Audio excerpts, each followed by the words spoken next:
You're checking out the Opie and Anthony Show. I forgot you were coming in until you walked through that door, and then I got very excited. Well, that's nice that you forgot. Jim Jefferies in studio, one of my favorites. Oh, thank you. I saw you at the Dennis Leary thing. We did a little rapping. I said, you got to start doing this radio show of ours. And you fast forward a little bit, and you're doing an HBO special this weekend, my friend. That's got to be a year and a half ago now. Yeah, I guess so. Maybe, yeah. About that, yeah. But now the time has come for you to be a star. I have to go do the special. Before we start, I want to thank Jim Norton for that, really, because without him, I wouldn't have gotten the special. Oh, for the Down and Dirty? Without doing Down and Dirty, I never would have gotten it, so I got to thank you personally for that. Please, man, I'm glad you did it. The DVD for that goes on sale. You were great. And you're filming this weekend. There are tickets still available? There's tickets still available for the late show on Saturday, and there are probably still a few available for the early show, but Jim Jefferies at BroadwayVideo.com. You got an email, and they said they'll get back right away to you because a lot of people were waiting a little while last time. Yeah, and you're one of these comedians, you travel the world. Yeah. Well, I mean, most of the guys that we know and love that are very, very big in the comedy world, they only do the States. Yeah, but that's because you have a country where you can actually perform in and earn a living. You tried traveling the world in Australia and doing comedy. You end out just on Ayers Rock or something like that. Yeah. Or some crappy little place in Queensland. Yeah. With a whole lot of rednecks. You got to travel the world just to be able to talk properly and not meet inbred people. Like, you think of trailer park trash, right? Yeah. That's all of Australia. The whole country. Oh, really? Yeah, we're all like that. We're all scumbags. I'm all right with it.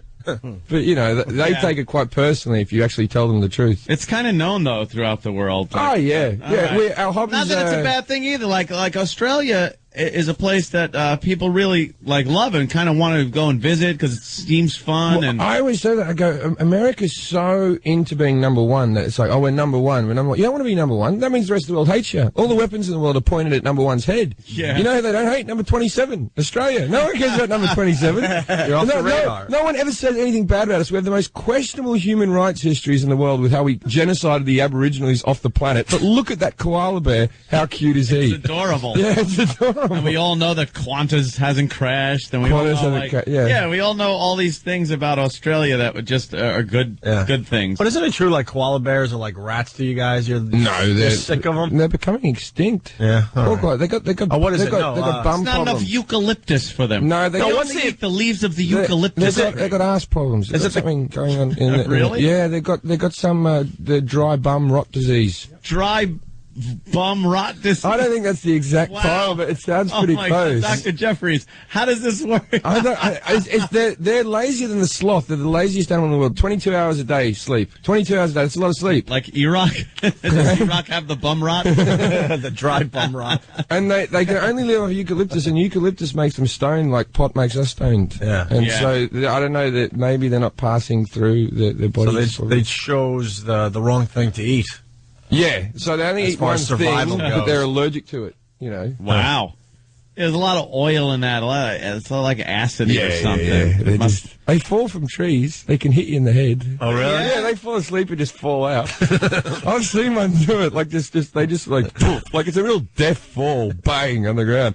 They get up to sort of shake their head, go back up the tree. Stupid animals. Yeah, stupid animals. They're cute. If we didn't have Oriental people to hold them from time to time, they'd never make us any money.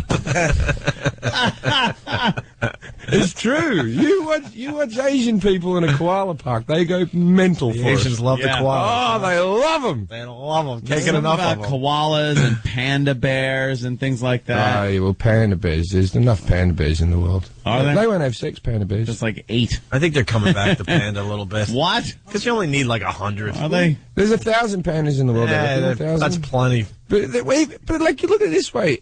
When was there ever like 500,000 of them? Do you remember a time when we were like, when I was young, you couldn't see the trees for the bloody pandas. There was just too many pandas. You know, I think there was always none of them. Always none. They've been talking about how rare the panda is since we were little kids. Yeah, when Nixon was the president. Yeah. We're losing the pandas. We're losing the pandas. Fast forward 30 years. Kissinger, get on the panda problem, you Jew.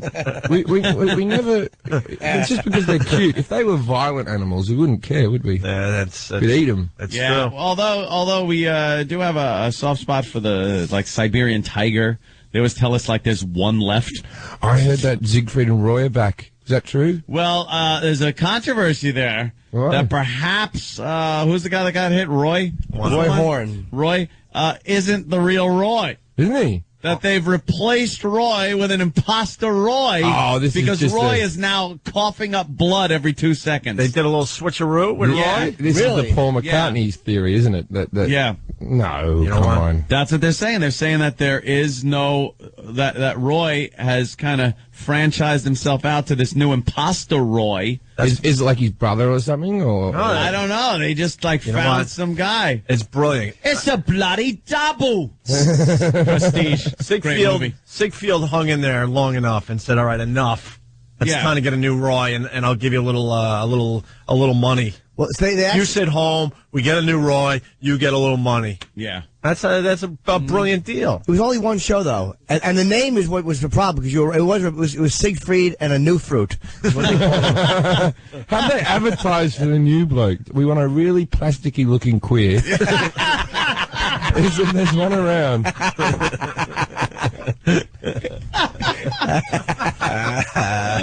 Who likes pets? Yeah. Well, they say that those white tigers are almost incestuous, what you need to get them. So that was the one that attacked him. And there's a special that this guy and girl couple who owned tigers, and they had a threesome with this other guy, and they lived with a guy, and they all trained tigers. Anybody see this on HBO On Demand? Some guy with a dress. So is this how a tiger's born, or is this what the carers are doing? I don't know how they actually get the white tiger, but white tigers have a problem mentally, and this couple for many years. Well, I think they're better than the black ones. They certainly do, but they're more violent actually, and they colonize. And it was the married couple, and they got a third guy. They had this like weird sexual relationship, and the white tiger killed the new guy, and it killed the wife. The same tiger killed two of the three of them. Yeah, they were very well known tiger trainers. They were like Siegfried and Roy level, but lower. Yeah. If that makes any sense. Lower? Yeah. How many grades of tiger trainers are there? I know. We were talking about that maybe a couple of weeks ago, where the old school with just the whip and the chair. Yeah. And we were like, how did they decide to pick a chair? And then you realize it was just like what was in the room at the time when the tiger, like, when it was just him and the whip. And the tiger said, "I'm not taking your whip." And the guy said, chair. He just starts poking at him. Isn't there a theory that the chair's meant to be like another animal's legs attacking it? Is that it? That's the theory. Like you hold two animals' legs. Humans always do that. They go, when we do this, the tiger thinks, how do you know? How do you know? Don't smile because they see it as a sign of aggression. Yeah. And how do you know? Maybe he just doesn't like your stupid face, and that's why the chimp chewed it off. You heard the chimp story, right? Yeah, well, we talked about the chimp story, yeah. Or the chimps, all the animals are rising. No, there's a new chimp story. No, the one that beat up the man that looked like the woman. Oh, no, there's a much newer one. There's a much newer one. I have been on planes. I've missed the news. What's happened? No, same was hardcore. Yeah, same ending, basically. Ripped off the face. Did the woman still live in this one? This woman had a chimp, and like her husband. First, her daughter died years ago. Then her husband died, and all she had was this chimp. And she started really getting close with the chimp in a way that some of the neighbors were like, They all shag the chimp. No real confirmation of any hanky-panky going on, but she would share, like, wine and lobster tails. She had to have surf and turf with the goddamn thing. And then sleep with them in the same bed. Don't forget either the shower or the bathing. Oh, no, this is the same chimp, I think. And then the Elmo doll? Yes. Oh, this is the story I was thinking. What was the previous chimp story? Oh, the guy with the birthday cake? Birthday cake. Oh, I don't know about that birthday cake guy? No, I don't have a birthday cake Greatest story ever. I only know do a little Googling in your hotel when you get out of here. Guy had a chimp, and him and his wife, and it got a little too big, so they brought it to this chimp place where you bring refuge your or whatever. Big chimps. Yeah. And but they would visit their chimp all the time. And then it was his birthday, so they brought the chimp a birthday cake, and another chimp decided, hey, what's with the birthday cake, and I don't get none? Two other chimps. Two other chimps, yeah. So the two chimps pounced on the guy and ripped off his genitals, one of his feet, his entire face, and started ripping his fingers. Ripping his fingers one by one. Not his cake-eating fingers. There he is after, like, he looks lips stupid. ripped his lips off. That jawbone is made out of like his ass now or something. He hasn't got a nose. It's all He's bent got up. no nose. That's why Michael Jackson and Bubbles, he got rid of him. Yeah, no one knows this. That's a magnetic nose. He popped the nose off so you could see what's left. The little dots above it. Yeah, the little magnets. He pops a little nose. Have we got a photo with him with the magnetic nose in? Like, how realistic does this other nose look? It's just a chunk of plastic, isn't it? It looks like a plastic nose. It's just one of those ones taken off those Groucho Marx glasses. Yeah, and thrown on. You think at the end of the night he comes home and just hangs up his grandkids' things on the fridge with his nose? He just snaps it on there and goes to sleep. He puts it upside down and puts pens in it. I'd love to punch his. How great would it be to get into a bar fight with that guy and watch his nose sail across the room? Just sock his nose, and lands on the billiards table. He takes Coke with a spatula. Oh, that's funny, man. That guy looks silly now because of a stupid chimp. His eyebrow looks kind of taped on too. His eyebrow. Did you see his eyelashes? Yeah. His eyebrow. It doesn't look. Wow. Real. That doesn't look real at all. That's probably taken from his taint. And they sewed it on there. His Jack Klugman eyebrows. What a But the smile on his face is, well, you win some, you lose some. Yeah. Isn't it? It's like, Yeah, he's like, what are you going to do? Try to bring my chimp a cake. and so he doesn't have any hands, so he just has stumps. He's got like now. a couple fingers still there. Or? That must make putting your nose on difficult. Oh my God! What Yeah, he's got to hold it between his two palms, looking silly. Snaps it on. He hears that click and knows, whew, I'm in the clear. I always find people like that weird that own chimps and stuff like that. It's like they always seem to be like crazy. I'll try to put it this way. You know, whenever you see someone who's like the fattest man on earth, and they do like a documentary, and they go, "I eat 14 pizzas for breakfast, and I have 4 chickens. I eat them like Tic Tacs." You know what I mean? And they go through this whole thing, and then you go, "And I haven't been out of bed for 4 years," and it's like, sometimes I can't afford dinner. Sometimes, like, I'm like, the budget's a bit low at the moment. Where do these people get the budgets for? Yeah, they're not working if they're in bed for 4 years. They're in bed for 4 years, and they're eating $200 worth of food every day. They usually have enablers. So with the economy going to crap, it looks like a lot of people are going to be losing a lot of weight, Less right? fat Well, it's the same people. thing. It's always freaks that I can't afford to have a dog right now because I couldn't take it. But chimp owners, that's got to be a hefty price to buy the chimp, take care of the chimp, buy the new nose. I'm By fingers. I'm a huge fan when animals, fight back and attack. Yeah. Huge fan when they get to do a little damage. That is fun. I like it. Because the story, and it's in Jimmy does some fine material on it. What was it? The San Francisco Zoo? Yeah. Oh God, that's one of my Was favorites. that the tiger attack? Yeah, the tiger. Where it turns out the wall wasn't big enough, and they were taunting the tiger, and the tiger went, "Oh yeah, watch what I can do. I've been waiting for this day." Yeah, because at any time the tiger could have done that. Yeah. But he's like, "You're taunting me." Oh, you're and taunting me, really? I know I could clear that fence. And he I've known cleared it forever, but they feed me well. Yeah. Usually little kids point at me and smile, and that's fine. But these guys are taunting me. I am going to rip your throat out of your neck. Really? You having fun with me today? Yeah. Okay. Watch this leap. Yeah. Watch in amazement, people. Photo op coming up. Yep. Look at my wait. mid-air Did he kill some 20-foot kids? leap. Oh, he did some damage, and then He chased down the guys that were taunting him. Yeah, and One then- was hiding, and he found them. Yeah, and then the friends were like running, trying to, get to safety, and the snack bar was closed, and the people inside Not for said, the "Sorry, tiger." we're closed." Wouldn't let him in. Wouldn't let him in. One guy was killed. The main offender, I think, Yeah. was killed, Yeah. and the other two were chewed up. I didn't know the one guy was hiding though. Yeah, one guy was like hiding, Yeah. and the tiger found him in some, but not like hiding on one of those little sidewalk things that. Just to top it off, did the tiger jump back over his wall and go home? And just That would have made it even nicer. lay down, put those paws the way the cats do, and then lay his head on it like, I'm done. It's been a big Well, thing. the ending of the story sucks because they have to kill the animal because the animal was doing what it's supposed to do. Doing its I job. never understand Not that. all the time they kill the animal. I never understood that one. Once they have the taste of blood, it's all over. I understand when they kill domestic dogs because sometimes people rile them up and make them into proper fish. What about the people at the zoo that start taunting and poking, and then all of a sudden the animal gets hold of the winter coat?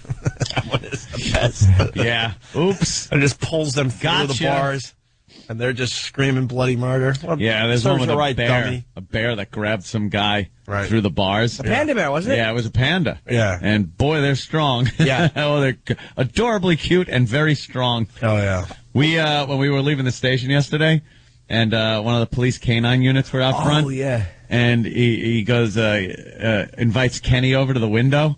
And, Kenny, he's a big guy. Right. So Kenny goes in and kind of leans in the window to say hi to the officer, and the dog goes, Oh, Kenny jumped back to see that big dolt get frightened like that. Was me and Jimmy just started cracking up laughing and calling him a wuss. I would have paid money to see that. It was I've never seen Kenny intimidated or it scared. was great. Watching an animal get frightened. Oh, Yeah, that's wonderful. He was frightened by another animal. It's like watching the Loch Ness Monster hear an explosion. Dummy.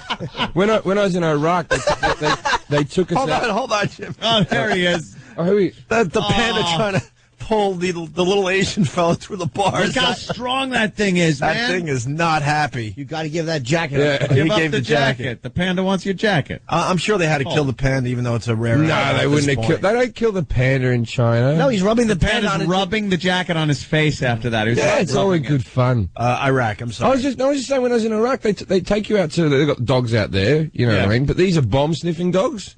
That's their gig, right? They got to sniff bombs, right? So we went out and met the dogs and you pat them and all that stuff. And some are very fierce, but they're very well trained. But then you meet that one dog that's sitting like crying in the corner, and he's the one who found a bomb. Oh, he's not in good shape, that one. And they're like, does anyone want to adopt him? He can sit on request, and plus he's very needy. It's like a broken down woman. A broken down woman, huh? Yeah, oh yeah. I was thinking of getting one, a scared bomb dog. Yeah, a scared bomb dog. That's all you need. God, that thing's got to be a little skittish.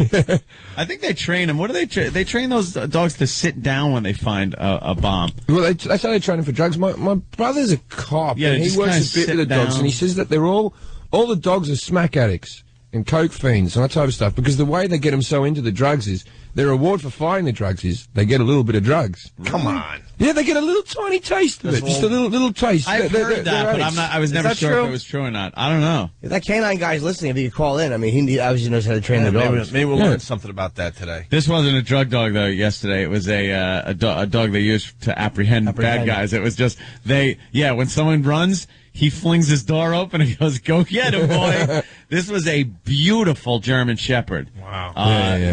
And he'd peek out from the back seat, and me and Jimmy standing kind of at a distance from the window, but he'd peek out and look at us and go like, show his teeth. And me and Jimmy were just like looking, going, this thing could just lunge through this window and grab your throat, and there would be nothing you can do about it. It was scary because like the dog was so unreasonable. It was like we were talking to the cop, and it was obvious the dog sensed your intentions. We were being very pleasant, but the dog didn't care. He didn't like us being there. But compared to that chimp, like very few animals right now are frightening me. Yeah. I'm like, it would suck. What's he gonna do? Spend 12 minutes eating my nose and fingers? No. I think the officer would be able to, Have you ever done that thing where you get in the suit with like the hockey mat? No, well, we did it in Iraq, and you run, and then the dog chases. It is a rush because you can't run because you're dressed in a big mesh suit. And even if you So you're running like a Down syndrome bloke with an erection, right? and you're just sort of plodding along, and then the dog tackles you. But it seems all right to sort of punch it while you're on the ground because you're trying to swat it away, and it keeps going at you. Oh, they don't care. The That's face. playing to Oh yeah, they love it. These dogs, and then just one whistle from his trainer, and he's back off. Like, It's like, all right, I've had me fun. We should take a quick break. We could. We got to get into that show you saw. Oh, well, look at the tease we're doing. We don't mean to. I mean, it just means we're doing some good radio because we're just kind of going with the flow here.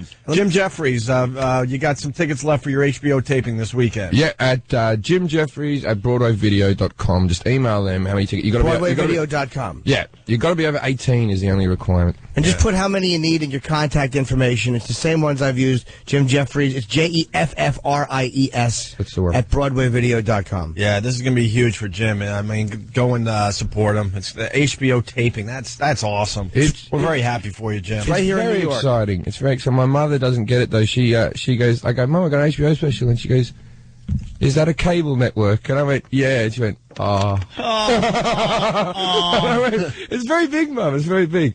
Is it going to be on Australian TV? No, because Australian TV sucks, Mum.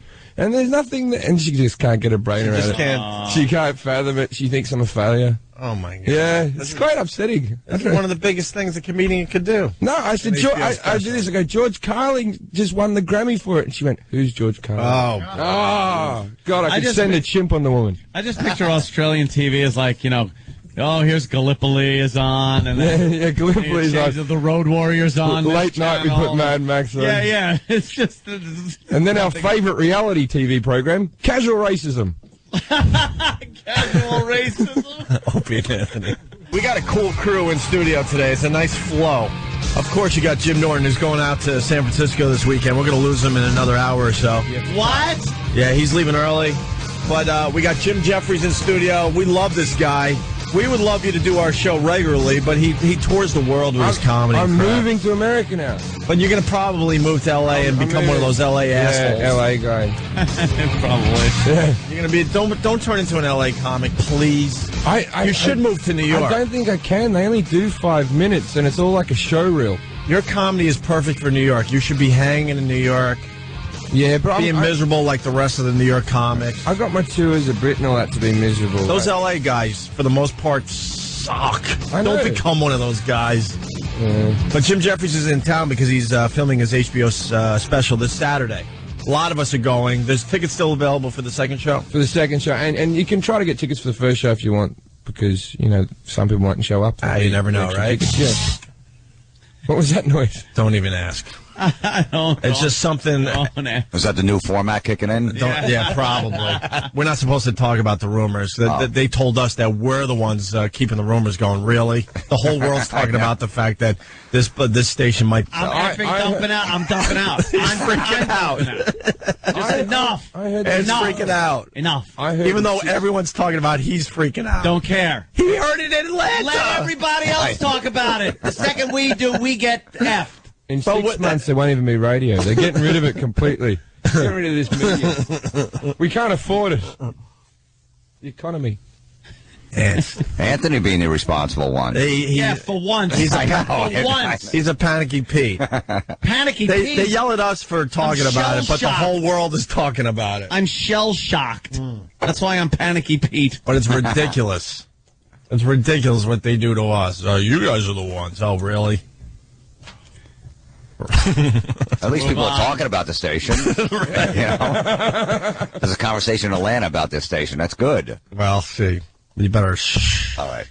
I'm actually irritated because, not at you, I'm myself. Jim Florentine, by the way. Jim's doing the show at Eddie Trunk on Saturdays on VH1, and you guys get great guests, and Geezer from Sabbath and Dio from Sabbath. Yes, I'm so annoyed I didn't go. I mean, I wanted to just go and just look at them again. Yeah, that'd be cool, right? That was the first time I was around those guys, and Jim wasn't lurking in the background with his camera. Yeah, and an 8x10 that it got blown up.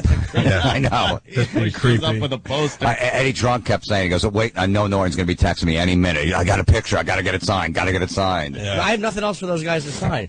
You'll find something else. Nothing. My bag, maybe. Geezer could You'll start drawing the guys and go, can you sign this? I drew Geezer. Once you start getting into art. Because you know he's going to get to that point where he's so messed up in the head that a therapist is going to go, just do some art. You'll get away from everything. You'll clear your mind. Then he's going to start drawing. He's going, Geezer, look at this picture I drew. Can you sign it? It'll be awful. It'll be terrible. He'll throw himself into painting and artwork and trying to do the, could you sign this? And they just be like, ew.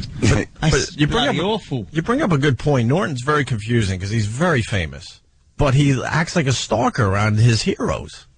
I know, and we've all seen it. Yeah, that's been going on since day one. When I first got on stage, I mean, he wanted to be a comic, so he used to come to all my shows and stalk me. So it's been since day one with that creepy look, and you really think he's gay when he's just staring at you because he gazes at you. He's looking at your package, and he's looking at your eyes, back to your package. Is that where the term gazers came from? Who hasn't been with Norton after 3 hours after the show ended? Still waiting for the picture to be taken. Well, remember that time we were at some function, we were hanging out, me, you, and Jim, and he was getting pictures with everybody. He didn't know any of the celebrities. You got him good. And there was just some black guy talking to these two hot chicks, and he looked like Wesley Snipes, but he wasn't. And Norton's like, who's that guy? I go, we're like, he's on CSI. He's like, really? Is he famous? I go, yeah. And Opie's like, yeah, he's the main guy. He's like, he is? He's this new action star? Yeah. But we're acting like, he's the main guy in that show. I don't know his name, and Florentine's working it with me, and we got Norton to tap the guy on the shoulder, interrupt his conversation with two hot chicks to get a picture, and the guy's like, a picture with me? Yeah, all right. Yeah, all right. I have a photo with him. He's like, all right. And as the picture's being snapped, I see Opie and Florentine rolling. And then you know. I've been got. Oh, boy. Yeah. Dice got me like that once. We were in like Nashville on our way to a gig, and we were in the airport, and he was telling me that some guy was Charlie Daniels. So I asked some guy for a picture because I thought he was Charlie Daniels, but it wasn't him. It was just some fat guy in a hat. But do you really have these pictures? I do. You got to post Shirley them. MacLaine he got me with too. I want to see a fake Shirley MacLaine. Yeah. Oh. I had that. I want to see the pictures, just knowing that they're nobody. I want to see your happy face being you. And they're slightly confused and befuddled. Why is he asking me face? Yeah. The Shirley MacLaine, was that just some old broad with red hair? I don't remember, but I remember. I only know I have it because it's entered as not Shirley MacLaine. I'm like, not Charlie Daniels. Can you bring that in? I will. I got to see that stuff. And if you still got the black guy, I'd love to see that. I do have that. He was wearing some like a corset almost. He had a weird outfit on, and you guys were like, "That's the guy. He's like some big action star. I can't remember his name." Our acting was good that day. It was That was right. I know, We were good. because he's tough to get. You know what I mean? Good. Yeah, I got. But he kept. Know what he did? Because we had to work it a little while, and Jimmy was looking at me and Florentine, trying to see if we were messing with him, and then he started this movement where he's looking at the guy, looking at us, looking at the guy, and he's like, and then he finally went for it. Yeah. tap, tap, tap. Excuse me, sir. The guy's in the middle of talking at 2:10s, and this guy comes over. I got a picture. Hey, we made his. We made his night. I can't ask for photos. No, I'd get all weird about it. I can't not. Really? I can't not do it.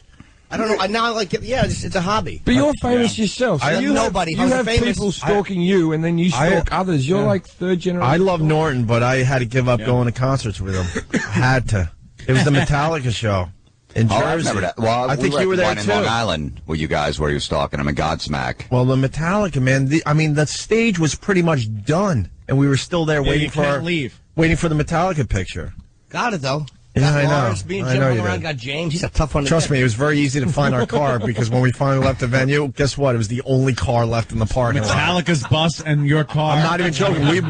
We ended up walking out with the band. It was me, Norton, Brewer, and James Hetfield with his family walking out together. That was it. Because he can stay up all night, too. Right. He doesn't drink. He doesn't party. He's got 17 coffees in him, so he's good till 6 a.m. I lose steam at like midnight, 1 a.m. I want to go to bed. He's like, nah, come on. We got to get this. We got to. Like, do you understand? I'm feeling a hangover. I got to go. The checking of the camera. Yeah. Where he checks his camera every 2 minutes. Always. To make sure it's set and ready to go. We just went through that backstage. We just saw Metallica. I can't. A couple weeks ago, and Florentine had a couple we had to get.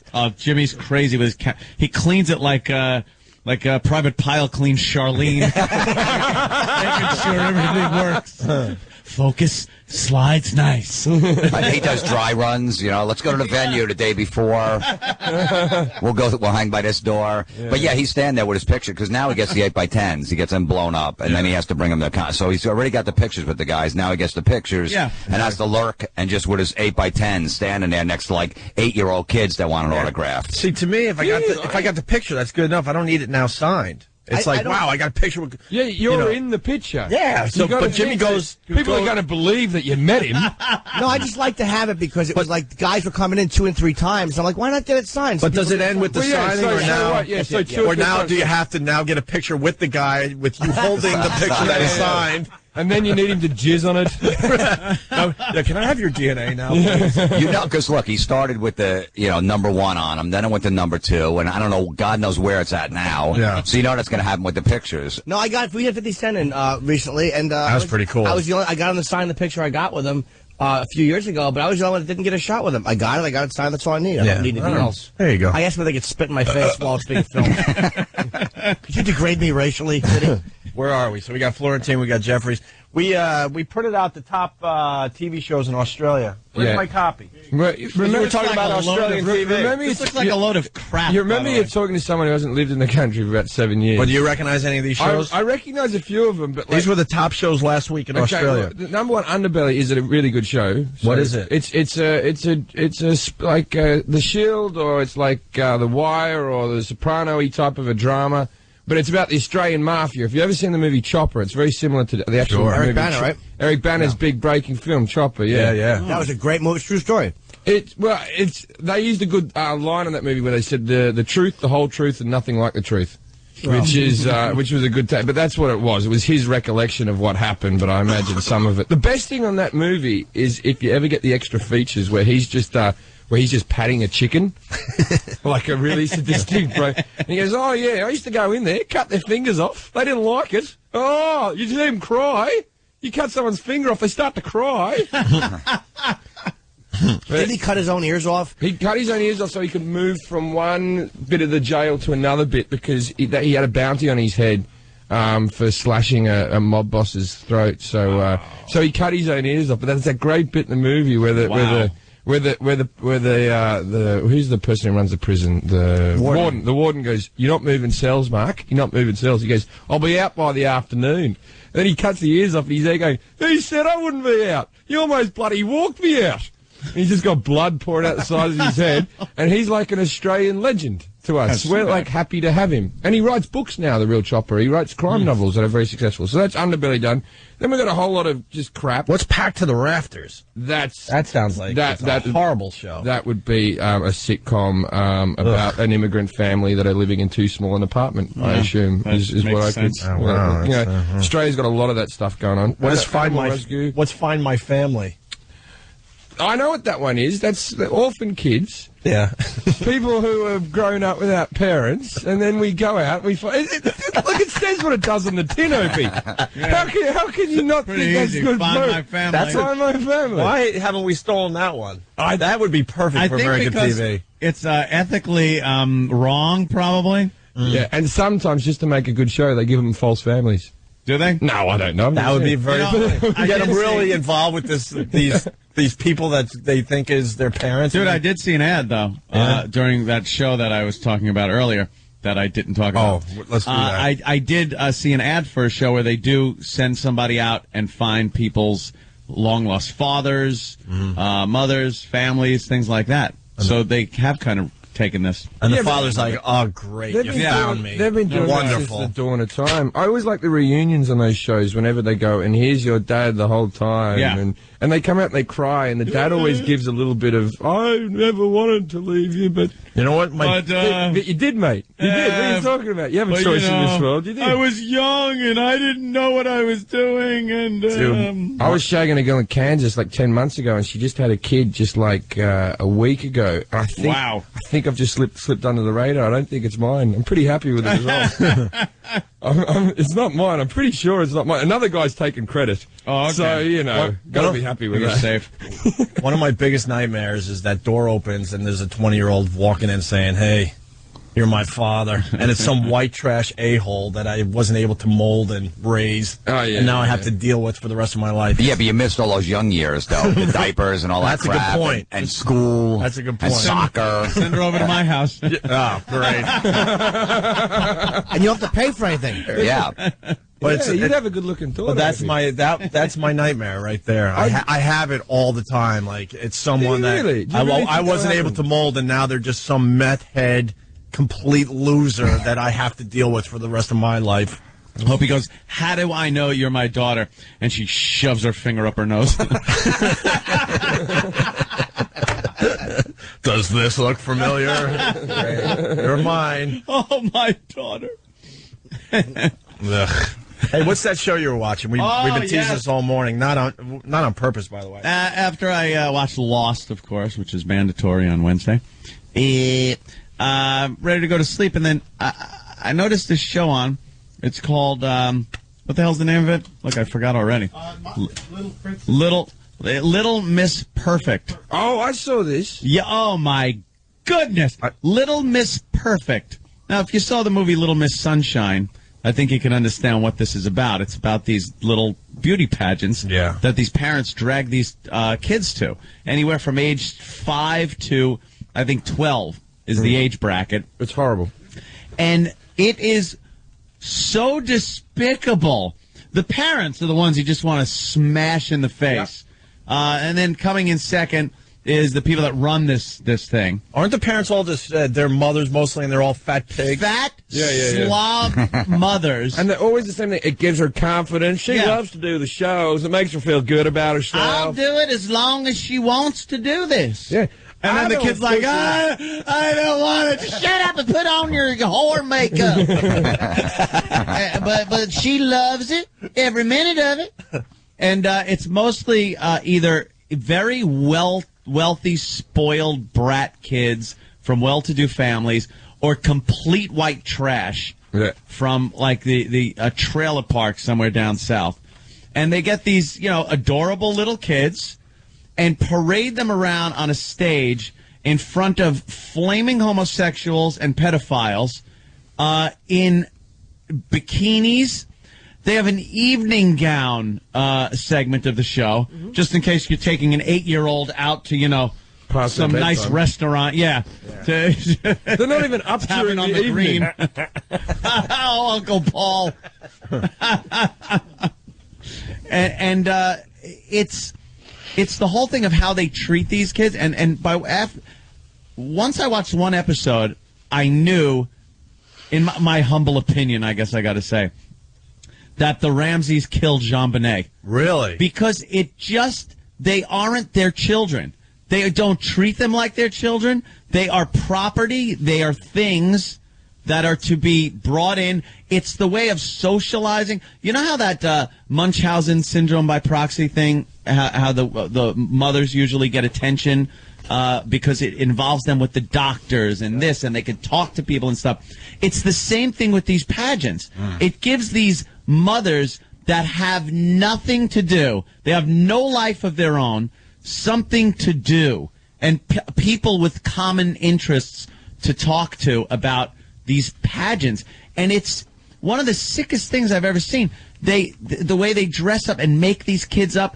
One mother was brushing this girl's hair, and she had her head in a vice grip lock with her hand and just twisting her neck, and the kid's going, ow, ow, and she's just brushing her bleached blonde destroyed hair because she had bleached her hair so many times, and then the hairspray and the sparkly crap and the giant whore eye makeup, red lipstick, and then they make them go out on the stage, and there's this wow portion, they call it, where it's time to wow the judges.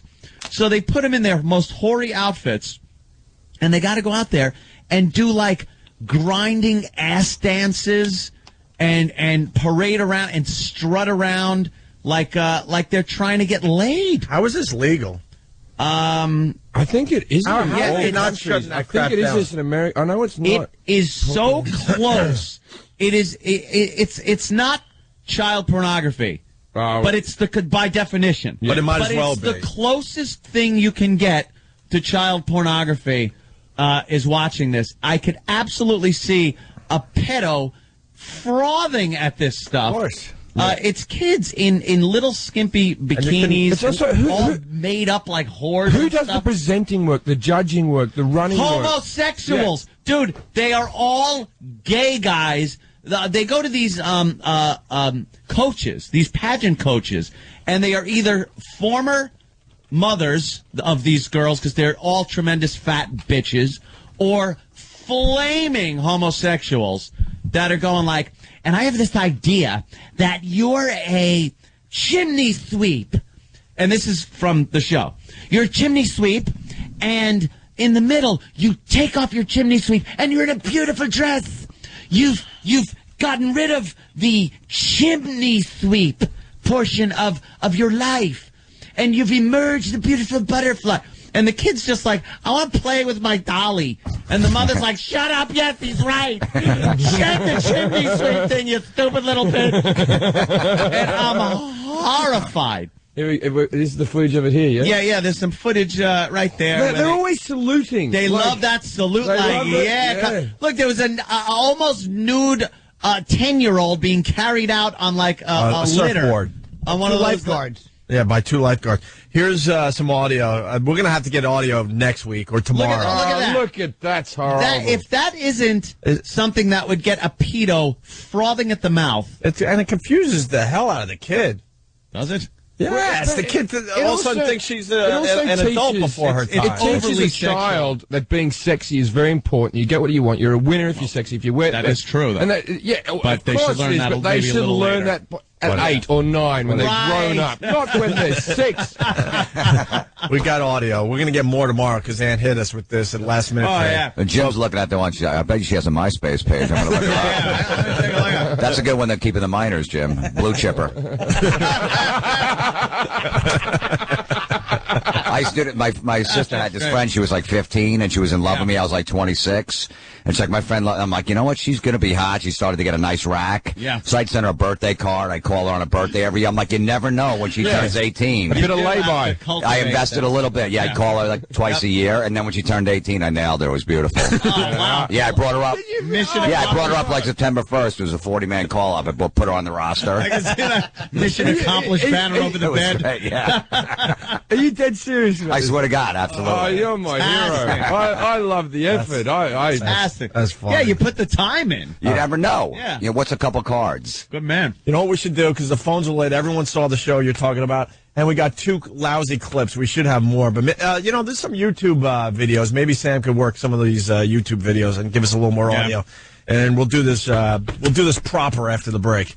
Jim Jefferies, HBO special taping this weekend. That's very cool. Florentine, what are you promoting? The VH1 show with Eddie Trunk? That metal show this Saturday night, 11 o'clock, VH1 Classic. Who's on this week, you know? Vinnie Paul's the first guest, Dimebag's brother. Oh, wow. Pantera. Yeah. Nice. And you can go to vh1classic.com for more info. Yeah, and I got a prank call CD, Terrorizing Telemarketers Volume 5, out this week, too. It's nice to see the guy who does the prank phone call thing. Yeah. Oh, I've seen. Sorry. Terrorizing Telemarketers. Sorry. Yeah, I'm so sorry. It's good to see Florentine has come home. Too busy watching Hacks of the Rafters. Yeah, back to the Rafters. Florentine has come home, ladies and gentlemen.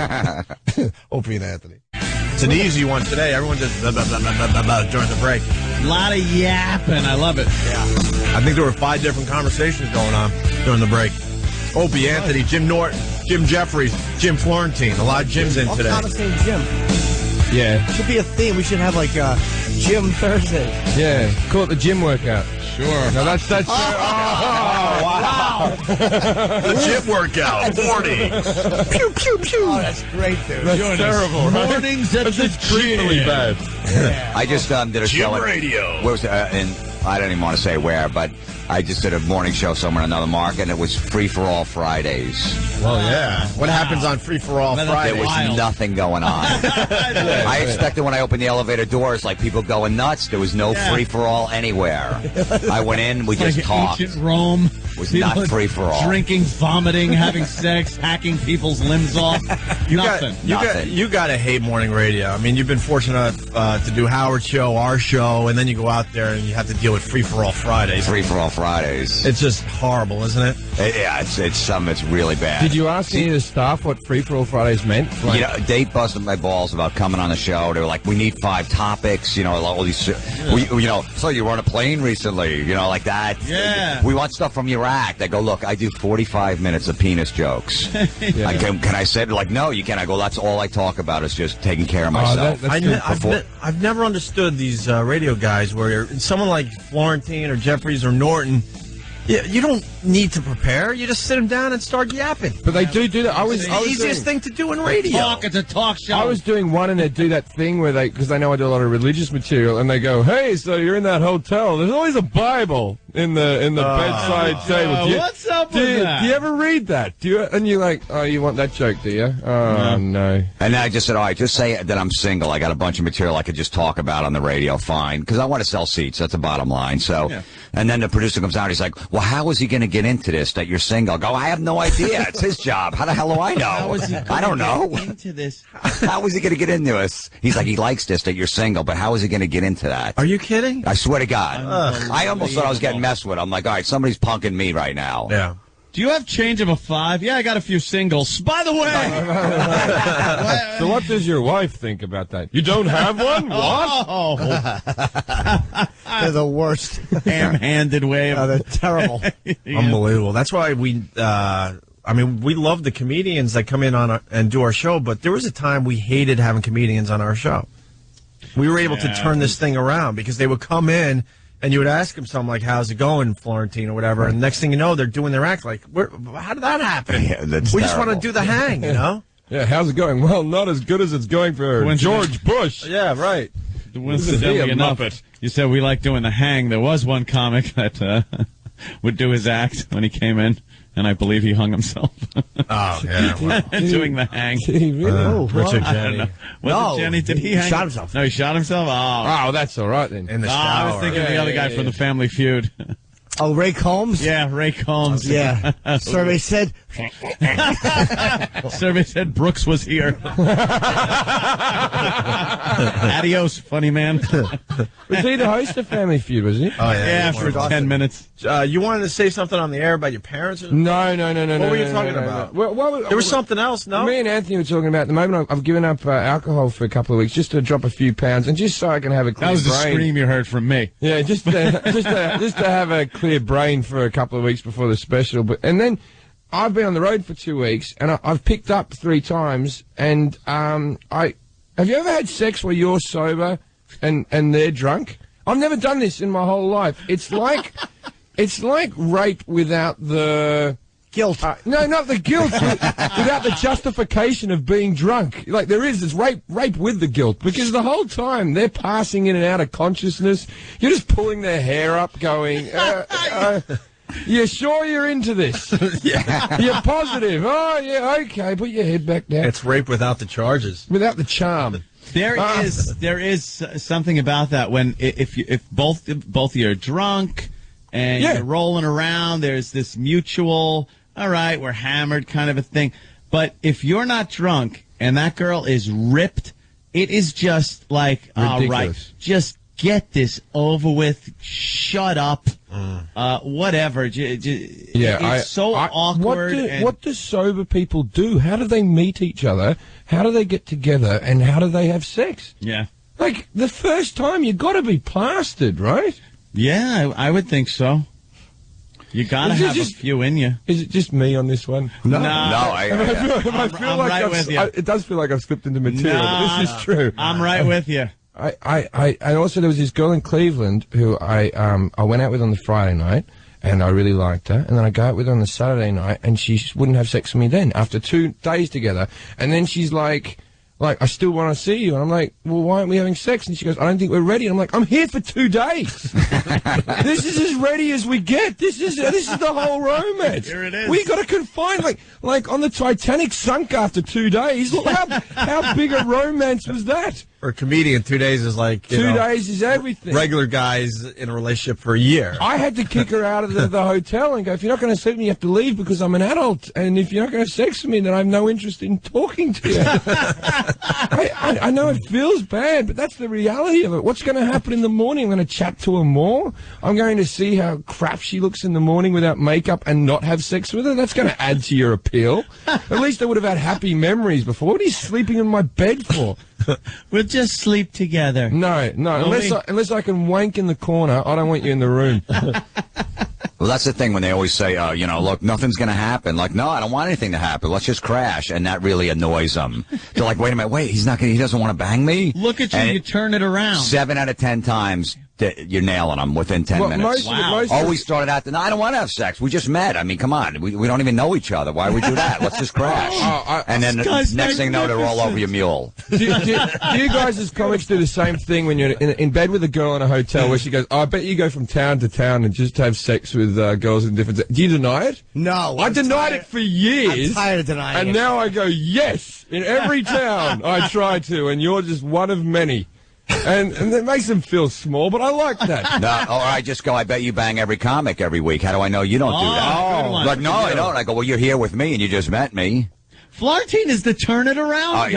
Always. Yeah. Wow. Any kind of argument with your chick, you just turn it around, make it their fault. Yeah. And then they're crying, go, how did this get turned on me? You just banged my friend and somehow it's my fault? Always. You brought her around. Exactly. You were looking you threw the garbage out, you were out for a couple minutes.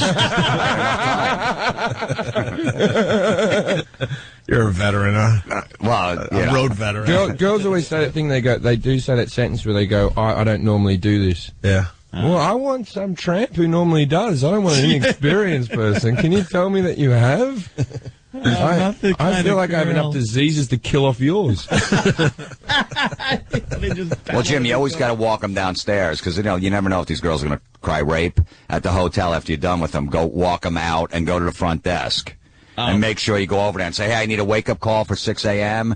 So that, the guy behind the desk sees you guys. The girl's not crying. Yeah. And then you crack a joke like, hey, I go, hey, do I look like Brad Pitt? And they're like, no. And I turn around. I go, how about from this? I go, just something stupid. And we're all, ha, ha, ha, ha, ha. Yeah, she thinks I'm Brad Pitt. And, and then she's laughing. And then she wants to press charges. Like, hey, she was at the front desk. Look at the video. Be funny if Brad Pitt who laughs? rape. Who laughs after they just got raped? Yeah. So you got that, well, you know what I unless mean? you've held a mic She there for it, going, you better laugh. She was very despondent at the time. She did not know what to do and how to react. Some people react differently to these situations, and she reacted to her horror with laughter. I'm doing a very Jewish lawyer. Yeah. When I was in New York the first time I ever came back, I picked up 2 girls from Caroline's. And it's very, very rare you get the 3 thing going on, right?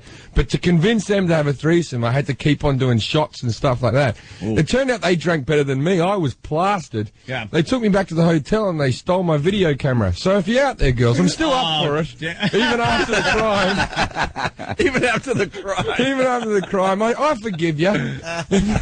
I was in on a Jim Jefferies attempt one day at the bar. We were both trying and just failing miserably. I think we were a little too drunk. Halloween. Was that Halloween? One of them wrote. One girl wrote on my Facebook.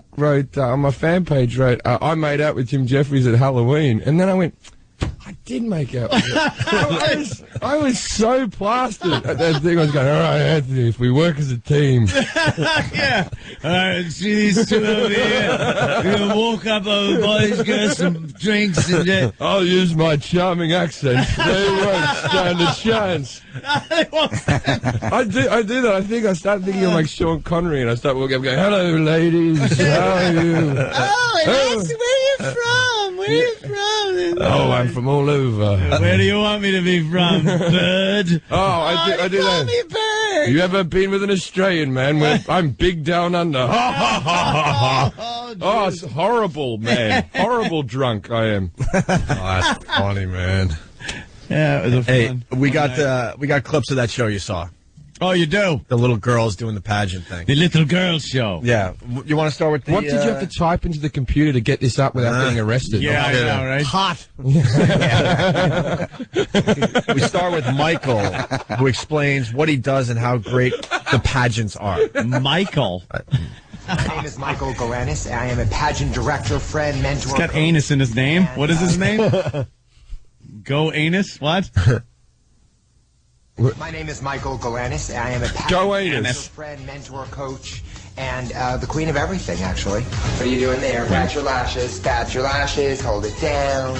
I would like to really sort of be the spokesperson for pageants and for wherever lies in your heart right now for pageants. If it's not a positive thing or not a positive experience, I invite you all to retry and come to the world of pageants. Because I'm here to tell you there is something for everybody. Something for everybody. Something for everybody. Gay guys and pedophiles. Yeah. And overbearing fat mothers that want to treat their kids like little whores. The husbands in these stories are always, they're very depressing men. Yeah. They're beaten men. Well, that's what she likes. And they've been told the lie as well. They believe the lie as much as the kids being told to believe the lie. And they're just overpowered by their wife. They're into the pageant. And because there was this one woman running around, this fat slob, running around, and she couldn't find the big can of hairspray. And she had dragged, of course, her daughter and her husband and her son to this thing, and they're all in the hotel room before the pageant, and it said 35 minutes before stage time, and the mother is crying. She's literally crying, going, I bring the big hairspray and I can't find it. Get your father. Get him, because we need to. And she's pulling the sheets off the bed, and then she looks under the suitcase and goes, I found it. Get over here, to the kid now to spray her head with hairspray. Well, why wasn't the kid there? She was cowering in a corner. Yeah, they had her out working the streets. Yeah. She's just trying to be a kid somewhere else. Just the poor kids. Yeah, for a second trying to be a child. Tina, get the axe. Just that type of overbearing bitch. Well, this guy swears it's a whole positive thing. He swears. Oh, really? I continuously go to weddings and parties and things with girls with whom I've met at pageants, and I see what it's done for them. And, you know, you have to sort of weigh out all of the pros and all the cons, but when all is said and done, I think pageants really are a positive journey. If you could trade places with your mom for a day, what would you do? Kill myself. Probably go shopping and spend all her credit card.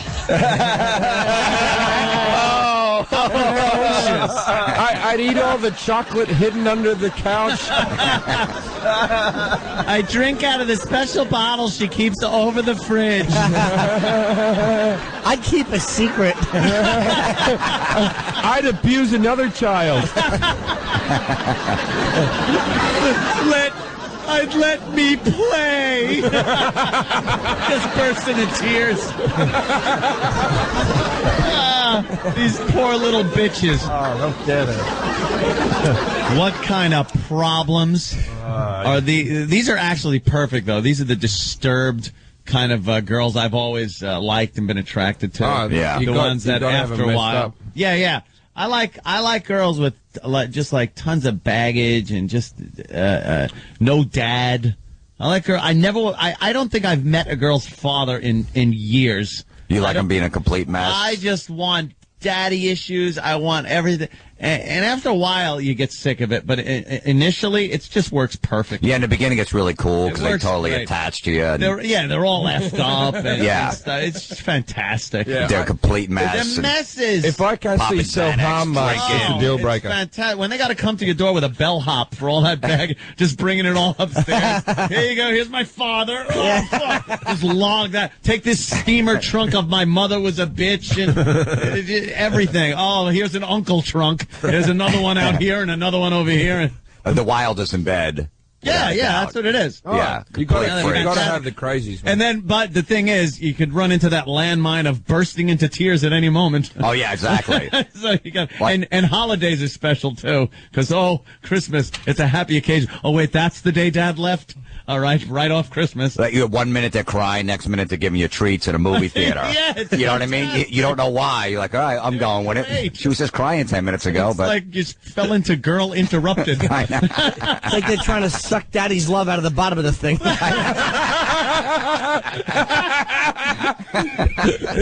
All your problems are at the bottom of a scrotum. Oh my God! Oh, That was a nice. fantastic Daddy's love. Come on, I know it's in there. Oh. Atta girl. Yeah. And then afterwards, we can't do this anymore. Hey, we might have found the girl that stole your video camera. What? Yeah, we got more from this little Miss Pageant thing. What? Jessica, Hi. Hi. were you one of the girls that went home with Jefferies after Caroline's last year? Yep, me and my friend Jen. It is, right? Where's my camera? Oh, we didn't take your camera. We took your CDs. Someone took my video You're camera. fessing up to stealing something, so your credibility is shot. So you probably took the camera. was the Sony DVD camera, the ones that you put the little DVDs in, that wasn't there in the morning. And anyone could have taken advantage of me, mind you. How old are you and your friend? I'm 26. he's 15. Yeah, come on. I met him at a 25. pageant. How old is your friend? She's 14. No, come on. How old's your friend? 25. Okay, so do you remember these girls, Jim? I don't. I remember the situation. Did you do anything with Jim? I cannot remember what the girls looked like. Jessica. I was plastered drunk. Jessica. She was. We closed down Caroline's, and then we went to Playwrights. I don't even know where Playwright. I bet you that's her. That Playwrights is around the corner. No, it's definitely her. Jessica, walk us through it, because Jefferies doesn't remember anything. Well, he was on your show. It was like the week he was on your show twice, Yep. and I thought he was hysterical, so convinced my friend to go to Caroline's on a You're Sunday. welcome, by the way. No, Thank you very much. No, I'm saying you're welcome to Jim. Yeah, you always do. You're welcome.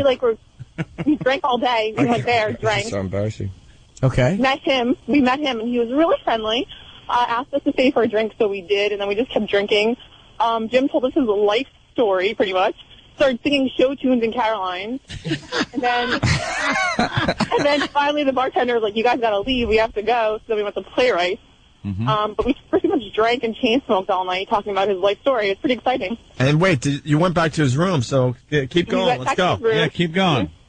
We went back to his room, the three of us. Yeah. And, Jim, do you remember this? I can't remember. I'm a drunk. I'm a horrible. I can't remember anything past waking up and not get. I can't remember anything before waking up and losing stuff. Wow. Well, pretty much Jen and I decided we live in Westchester, so we missed our last train. So I pretty much told Jen, listen, you have to give it up so we have somewhere to sleep tonight. Jen agreed. We were back to the No, see, that's not how I remember it. I remember it was all on. All right, wait, let her go. So Jen agrees. Keep going, Jessica. So we go back to the hotel room, and sorry to disappoint, guys, all three of us passed out drunk. Oh, so it wasn't just me. You guys were as drunk as I was. I threw up in your sink. You threw up in the sink. What a rock star. Holy crap, man. You rule. This is a great story. Were you all naked in bed, passed out? A little bit. I mean, as much as we could be before we passed out drunk. If you would have died, if Jim would have died that night, he'd have been a legend. Yeah. Well, look, I'm still going to be at the Skirball Center on Saturday. Give it a second try, you lunch. I assume if you were good enough when I was drunk then, I'm getting drunk on Saturday, so... and he has a lot better things for you to steal. Yeah, he's got new CDs you could steal. He's got new clothes, I see, too. He's got a Blu-ray player you can lift. Hold on, there's a little more left here. So you guys pass out, you're a bit naked. You don't really do much with Jim Jefferies, right? No. So then, 5 o'clock rolls around, Jen becomes conscious again, decides to go down to the front desk, ask where the next train is. They were no help. So then she came back to the room at some point. I don't remember. She's, on the floor. I'm on the other side of the floor. We both Jen and I end up flooting on the floor to keep warm. The phone rings at 6 to wake us up, and I pop up to answer, and Jim wakes up screaming and goes, bloody hell! Why are these two girls? He's like, why did it on my floor? And how do you get this? You can't startle me. I'm not a good person. Remember when I told that story about the break-in with the knife and all that? Ever since then, I'm a mess. Yeah. If you try to wake me up, I'll scream. I will punch you. Yeah. I will just, especially if I'm hungover, I'm horrible. Yeah. There was no punching, but he was pretty scared. So what about this stolen item? What happened? Yeah, how'd you get the item out of his room? So then Jen and I haul ass to the train station. A cab would not take us to the train because he thought we were hookers. He flat out denied driving us anywhere. Close enough. Wait. You're out of the hotel, which is fine, but how'd you get the CDs? Oh, that would just be in my room. I don't know. Jen, apparently, so I get to Grand Central. Jen's looking through her purse. I look in her purse. I'm like, what is that? She's like, oh, it's good for you. It's a parting gift. I'm like, excuse me? She's like, well, I was looking through his drawers trying to find a train schedule or something, and I found these CDs. I thought he would. I think your friend stole my video camera. My video camera was gone. If she took the CD, she took the camera. The video camera was gone. Yeah, your friend took it. She definitely would have told me that she took it. No, she took it. Maybe not. No, she wouldn't have told you about the CDs because you saw them in the bag. What were the CDs? Oh, that's true. I should ask her. What were on the CDs? I just my stand-up. The stand-up CDs. Stand-up. They were awesome. Thank you. Thank you. You really think... Well, at least your comedy was awesome, even though you passed out. Do you really think... That's the best review I've ever had from a girl who didn't sleep with me, who passed out in my bed. Yeah, the other girl's got your camera. It's so obvious. Do you really... obvious. Wait, Jessica, do you really think that your friend was looking through his drawers for a train schedule? Yeah, she was looking for money. Probably not. Oh my God. She would have just got his pants pocket, right? Your friend's a thief. Yeah, your friend's a thief. A little bit. She's a fun girl, though, so. Oh, yeah, she was a fun girl. Yeah, she doesn't want to bang you, and she steals your CDs. She's great. Yeah. Can't wait to hang with her. Hey, what could they steal this weekend, Jim? You haven't drank in a while, so it's only going to take a little bit for you to be... I'm getting smashed up on Saturday after the show. You got another great opportunity, Jessica. Where are you going to be Saturday? I'm going to be at the Skirball Center, and tickets are available at Jim Jefferies at BroadwayVideo.com. And the Skirball Center is in it's NYU. It's right near LaGuardia and West 4th Street at Washington Square Park. It's in NYU. It's a brand new theater, 3 years old. It's gorgeous. Mm-hmm. Hopefully, the next parting gift will be chlamydia. Yeah, but she won't bang you. She'll just throw it on you. Well, I won't bring Jen this time. She's moving to L.A. tomorrow, so she won't steal anything. Well, tell Jen that I live in L.A. now, so if she wants to steal anything... She has your phone number. Long-distance threesome. That's nice. Tell her to call. I'll tell her to call when she gets there. Why is she going to L.A.? So I can punch her in the head till I get my camera back? Better stuff to steal. Exactly. She was hoping that would happen. Why? She wants to be a filmmaker with Jim's camera? She actually said, yeah, I think I'm picking up amateur filmmaking. Oh, great. She's a porn girl. You know that, right? She's doing She so stole your camera, dude. Yeah, she's doing like $500 porn videos. At least we know that I was telling the truth. Yeah. That's pretty much what right. the show's Jim about getting to the bottom of things. Did Jim get naked at all? No, he couldn't. What do you mean he What do couldn't? you mean? It's not like an erection. like no matter how He couldn't get his pants off. This never happens to me. He couldn't walk. He couldn't walk. We drank them under the table pretty much. Yeah, they did do that. Wow. That's a good story. What a great opportunity that was just like blown by alcohol. I know, exactly. But the thing is, it's that little dance you do with alcohol. If I didn't have if there was no alcohol involved, the opportunity wouldn't have come up. And then you can drink past the opportunity as well as a fine line. I always said it. There's a graph that goes up. That things will get better. Your performance at certain things will get better as you drink, especially bar-related things. And picking up girls is a bar-related thing. Playing darts, things like that. You'll get better. And then instantly, wham, the graph drops off in 1 second. You play darts really well. Next thing you know, there's a family of 4 dead. Family of 3 would have been good. Why? Because you only shoot 3 darts at a time. I just meant a drunk driving accident. Yeah. Oh, I thought you meant hit him in the head with darts. I would have thought hit him in the head with darts. I meant that you're playing darts really well, and it's a great night, and the drop-off is you're picking different color hair out of the grill. When you That's okay. Now I got the old patent leather shoe and the hair ribbon. I'm wondering how that happens. Well, there's a lollipop and a Timex watch. Uh-oh. Someone was holding hands.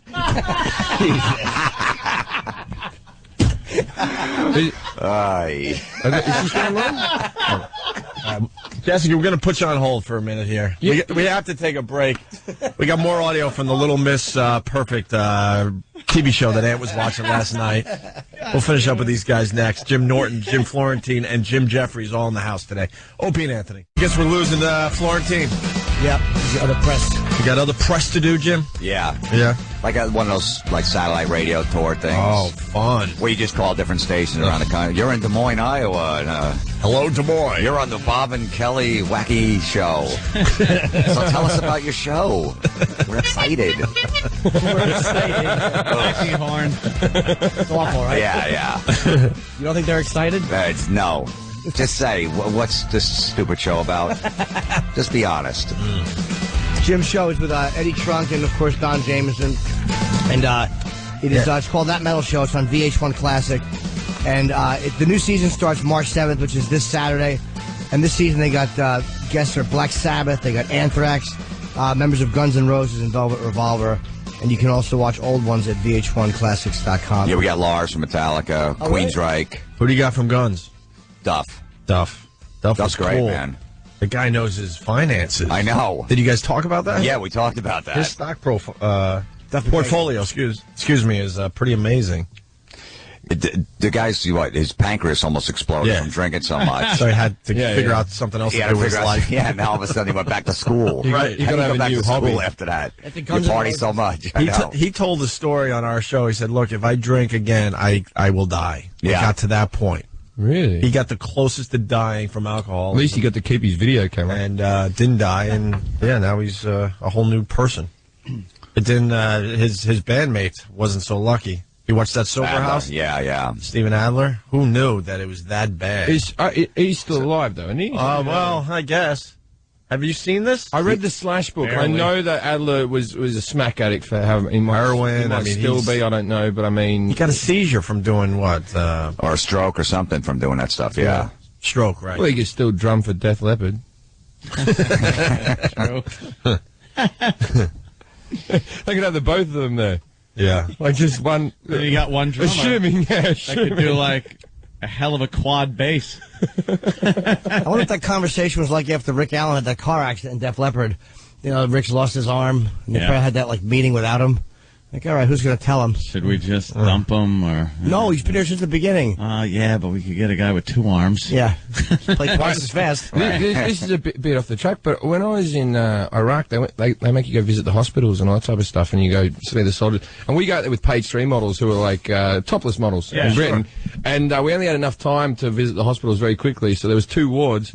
And so I went into one ward and the topless model went into the other ward. You never seen a more depressed bunch of amputees. Oh, God, yeah. Like they were expecting to get the model. And then in walks me and I'm like Peter Griffin trying to, hey, kids. Hey.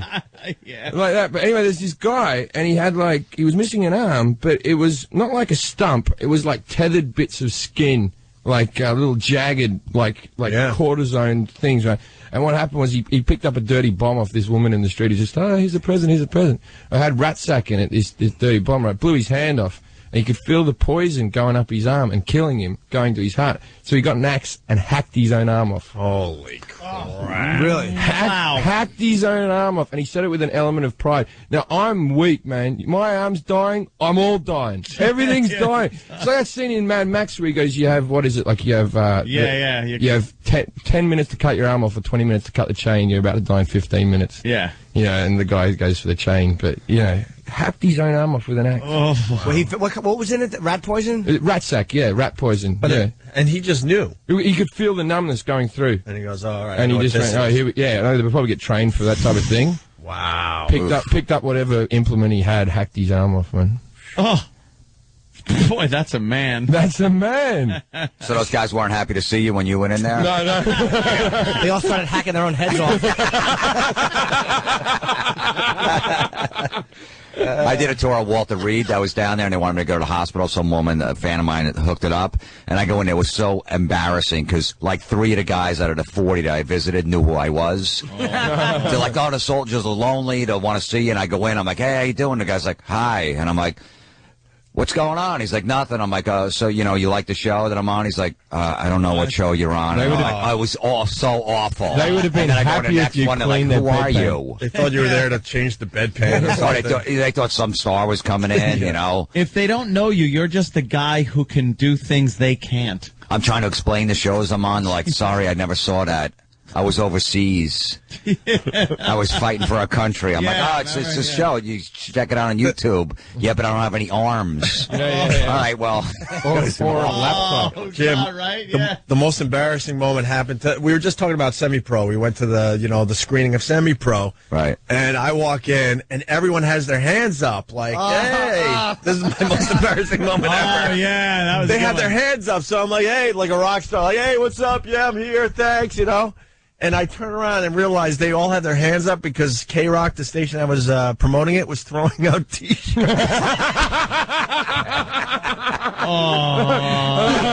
But then Jim Norton tried to have a photo with you, so everything was okay. And I should have known because it was all black people because where they had the premiere, it's like that's the area, so they all came in for a free movie. Right. And I'm thinking, wow, Ant and I and Jimmy, we're doing real well. We are like crossing over to the community.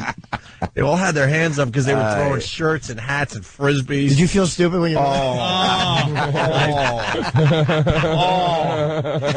had a bad one. How did you play it off though? I just grabbed the chair and sunk all the way down. You feel so stupid. Even talking about it just bothers me. I had that one at Tavern on the Green. That was a Christmas dinner with a bunch of people and everything. And we had been in New York for a little while. Not really long enough for a lot of people to know who we were, though. And it was some dinner with people, and this couple comes over with a camera and goes, excuse me, would you take a picture? So I'm like looking at my family and stuff and everything, like, this is cool, man. I'm finally getting to show them the star that I am. So we walk up to the Christmas tree that's in Tavern on the Green, and she hands me the camera, and her and her boyfriend get in front of the tree. And when they said, could you take a picture, they just wanted me to snap their picture. You look worthless. Could you press this button? Yes. I went back to the table because I kind of made a face like, to everybody like, this is part of the territory. Yep. Get used to it. You got to deal with people. And I sat back down, and they were just laughing at me. I had one of those with Voss in Montreal. Oh, my God. We weren't working. And we got a lot of recognition from that dumb thing we did, right? And we're up there for the comedy festival, and Voss just did Last Comic Standing. He was getting recognized everywhere. And this lady comes up to Voss like, oh, my God, can I get a picture with you? And Voss is like looking at me like, oh, see what I've become?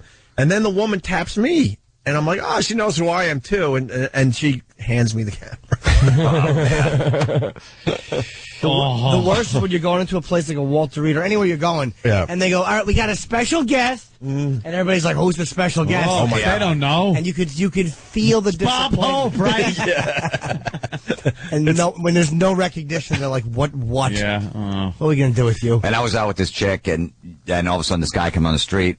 And he's like, dude, I watch the metal show all the time on VH1 Classic. I'm like, all right, cool. It's going to impress this chick. Like, wow. You know, you get recognized, especially a new one. Yeah, You know what I mean? It's always cool. And then he goes, can I be honest with you? And I'm like, yeah. He goes, the show really sucks. I got to be honest. It really sucks. And I'm like, all right, well, hey, that's your opinion. He goes, no, seriously, it's really bad. All right, you guys don't even know anything about anything. You just talk about old 80s metal, and it's terrible. And I'm like, all right, thanks, man, whatever. And it was just awful walking away, yeah. But that's what the show's about. What is this? Why? What does he want? I don't know why. Any guys, most of the guys that watch that show live in their basement with their mom. They're 45. Yeah. You know what I mean? And they if you talk about like older metal, not you know, they want to talk about old metal. Because metal, you could say it's Def Leppard, you could say is metal, and then you could say Slipknot is. Yeah. So then there's a whole thing in between. So it's a big argument. They're not metal. You suck. Kiss dude. isn't metal. They're like hard rock. They're not. Metallica's metal, and Metallica's not even metal anymore. No, so it's just a whole, and they just get so angry over it, over nothing. You don't carry the. I could care less. Eddie Trump does it a lot. He's like, don't say extreme's metal. I go, who cares? He goes, I'm going to get hate emails. I go, then get them. Get them. Oh, is that really bothering someone that say this next metal band Extreme? Who cares? Jim told me that sometimes when they're coming back and the camera's getting ready. How long before the camera comes on do you cut gassers and wave them at Eddie? 5, 4, 3, fart right there. And Eddie blows it every time. He's like, he did it. I go, I didn't do it. It's constant. One of the PAs last night, we had a rap party for the show, and she's like, you're just a disgusting human being. All you do is fart. He goes, did your mom teach you anything? I go, you tell me that's not funny. She goes, no, it's not funny. I go, it's funny every time. Funny. I always have one in the chamber. That's my thing. Always keep one. You never know. With one in the pipe. You never know. Safety off. You're dangerous. What's better than just waving at Eddie Trunk as the cameras go on? Nothing. To do a show? Nothing. Even when Jim wasn't famous, we were auditioning for this VH1 show. We were nothing. We were making no money. Oh yeah. And it was a big show. It was like already going in production. I think it was already picked up, or we're going for the pilot. We're sitting there. The director finally comes in from LA because we're doing like a second casting. They're interested in me and Jim and someone else as partners. And we're sitting there. The guy's like, okay, 5, 4, 3. And Jim just starts farting. And it was like some gay director. He's like, excuse me, well, did someone just fart? And Jim's like, yep. He put his hand up. Yep, I did. I was like, you remember that? It was in that couch potato thing. I remember couch potato. Yeah. He just farted. I'm like, dude, we're making $200 a week. Can't you just hold that in? I don't even remember that. I like the fact there's no denial whatsoever. He put his hand right. I did. Jimmy's very, very proud of him. Yeah, he likes to brag about him. Funny. We have to. You have to sneak out. I gotta go. Yeah. You got to do the awkward out, and we just all look at you. Pretty much. Yeah, if that's what you want to call it. Oh man, don't be a stranger, Jim. Absolutely, Jim. Good luck with your special, man. Jim Florentine, everyone from the Metal Show on VH1 Classic. Yeah. March 7th are the new episodes at 11 p.m. Yep, Vinnie Paul's on the first week. Very, very cool. I met Vinny at Hard Rock. He was very cool. Vinny's a great guy. And they got a strip club in Dallas, which is phenomenal. Yeah. They hook you up. Anything goes. Really? Yeah. Anything. Yeah. Oh, nice. Pick one out. Yeah, that's good. All right. So just wear sweats if you go. Yeah, nice pair of silk underpants. Yeah. Silk shorts. Oh, what? You want it to run down to your ankles? Sometimes, no absorbency in that. Yeah, see, that's why I wear tighty whities, just in case. It keeps it in. Absorbency. Keeps it in. It's like almost like a diaper for sex addicts. I wear chaps backwards. Oh my God. Jim Florentine, everyone. Thanks, Jim. Thank you, Jim. It was good seeing you, man. Damn, man. Hey, that's funny. Just so we can wrap this up, you want a couple clips from Little Miss Perfect? All right, man. Please. All right, this is He's a good guy. Hadley, Hadlies. Hadley's mom talks about doing the pageants. Thank you. Stunt brain got it. Hey, guys. Hadley. Back it up. Pageants can be expensive, and I think people try to cut corners. Sometimes it's on their clothes, sometimes it's on taking pictures themselves, sometimes it's on doing their own hair and makeup for their child. Ow! If you start skipping these steps, you're not going to have a positive end result. Woo, you look sassy! Our next contestant, Hadley Sage Campbell. What? You did your face wrong. You went, she knows that she has to nail this routine. I'm gonna nail this one. Or what? Trust me, I'm gonna nail it. What's with that foot? Sorry. Stop saying you're sorry. Sorry. For her to say, I'm sorry over again makes me feel like maybe she's doing this more for me than for her. Oh, my God. Yeah, maybe. But don't let that thought sink in a little too much. That's the big sign. That was the signal. It's not the bedwetting and the not being around. Yeah. Being scared of gay men. Sorry. I'm sorry about everything. Could you stop punishing me? She has to nail this routine. Right. Or what? What is going to happen if this child does not nail her bathing suit section of her... Yeah. Well, it's the stuff they're not filming. You can only imagine there, Jim. Yeah. You have to nail this routine. Right. Oh, yeah, the beatdowns. Or we chain you to your bed in the basement for a week. It really is just bizarre to watch this show because parents don't realize what they do to the kids. Why would the kid want to do this? Like, there's nothing. You watch it and just go, oh, that's creepy. Yeah, but pedos must just be like porn to them. They must just love it. Yeah, I like the mothers are all lunatics. They stand up when their daughters are on the stage, and they start acting out the routine themselves, and they want the kid to make eye contact with them so they could just copy what they're doing. So here's this Jabba the Hutt slob with this big perm. This fat under they're called bingo wings. Bingo wings. Yeah. Oh my God, that's great. Because when you go bingo, and that fat loose skin just flaps underneath their arms. Yeah, bingo wings. Yeah, bingo wings. That's what they call them. Bingo wings. Yeah. I thought everyone knew that term. Bingo wings. That's perfect. Oh, the British have a lovely way with language. It's shaking, and she's trying to do the routine, Yeah. and she's like smiling and telling the kid, she's pushing her mouth, like the mother's doing this, pushing her own mouth up, like, smile, you little effer, smile. And the poor kid is there with this fake plastered on smile, walking around like a robot, because they're kids, they don't know how to, like, move loose when they're choreographed like that. So it's like they're just going through these motions, and it's just creepy. And then it's like, and now here it comes, the evening gown portion. This is where we judge facial beauty, the dresses, of course, and the poise. How the girls walk in the dresses, and if it looks natural. And what here's horrible this just company is making these gay guy. Completely gay. It's just despicable. Like, what you're teaching kids, and like, if you say kids play sports, at least they learn some type of healthy competitiveness. But just smile and look sexy teaches you nothing. At least sports is exercise. Yeah, right. There's nothing exercise. Well, This is just you'll burn a few calories being molested, but it really is sort of a prelude to molestation. It's an audition to be molested, is what these things are. This one woman slapped these Rich Voss caps in this kid's mouth and made her go out there and smile, and she looked silly with these giant fake teeth in her head. I gotta watch this dumb show. Oh, it's fantastic. Let's meet Shelby's mom here. Shelby is just a natural talent. It's like This woman, let me set it up a little bit. Please do. This woman is every haggard, smokes 8 packs a day, spent too much time out in the southwestern sun.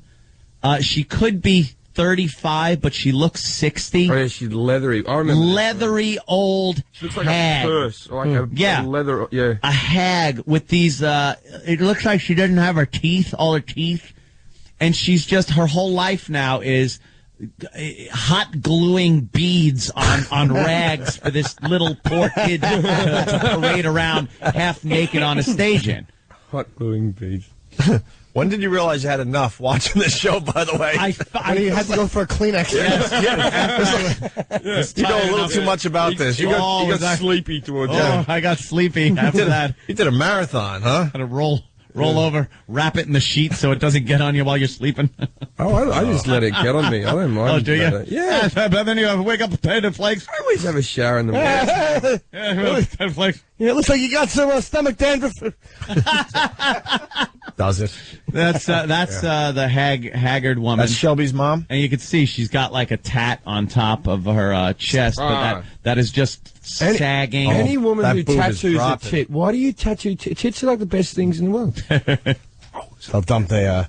Sorry. We knew you asked a valid question. Jim's talking about any woman who will tattoo her rack. Why would you do that? I think it's an awful place. It's probably going to end up like when you pick up a comic with silly putty, and then each year you just pull it a little more until Beetle Bailey is about a foot long. Her breast, if you push it together, is like the back of a Mad magazine. Let's meet Shelby's mom. Shelby is just a natural talent.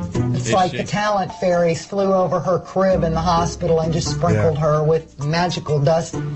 Big Very well smile. put. Not that constipated smile. Give me a real one. Not that You still look constipated. like you're constipated. I wear many hats. I'm mom. I'm head costume designer. I'm head choreographer. Drop the jacket. I want more sass in that frass, Missy. I'm kind of tired of doing it. Well, you're going to get tired of doing it, but you're going to do it until you can do it in your sleep. It's a big expense for these pageants. She's got to understand, I'm not going to just put all this money out just for her to go up there and blow it. Well, The constipated smile. Kids don't get constipated. A 5-year-old shouldn't know what the term constipated is all about. It's something that you get when you're older. this is when she was doing her own headshot. She nailed up this little backdrop on this trailer wall, pulls out this cheesy digital camera, and makes her kid do these sexually suggestive poses and starts snapping pictures of her. And then tells her, hey, this isn't Playboy. She says something like, "This isn't Playboy," and then the mother said that, and then the girl goes, "You mean Playgirl?"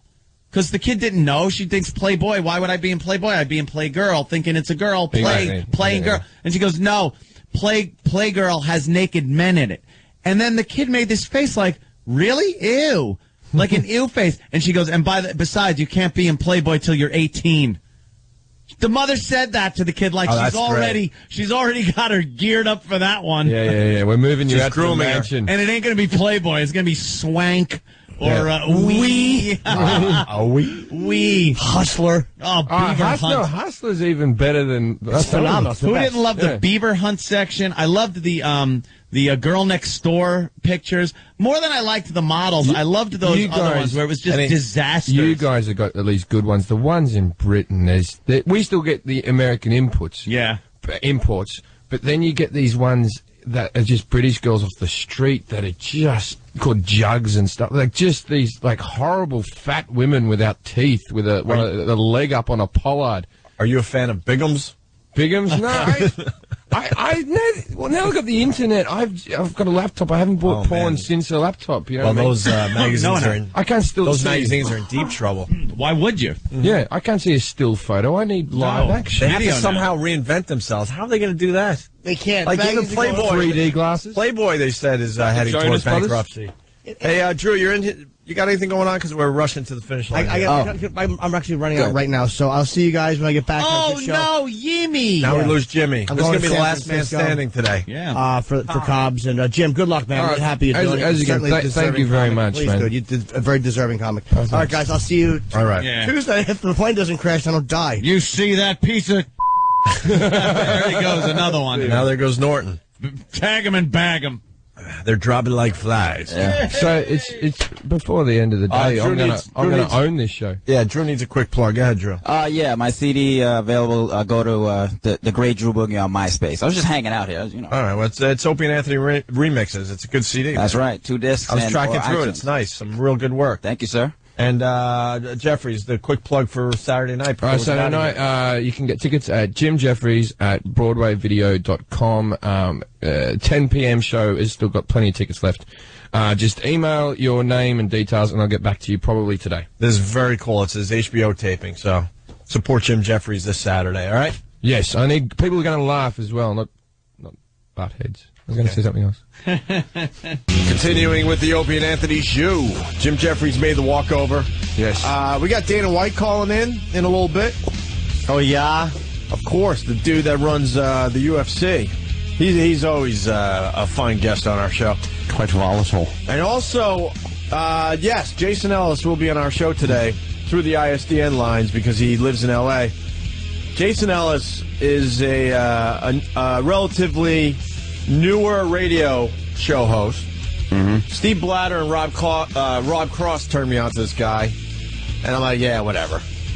They're like, no, really, give this Jason Ellis a shot because we want to maybe, have him play on your channel a little bit. I'm like, whatever. That guy, send me some shows.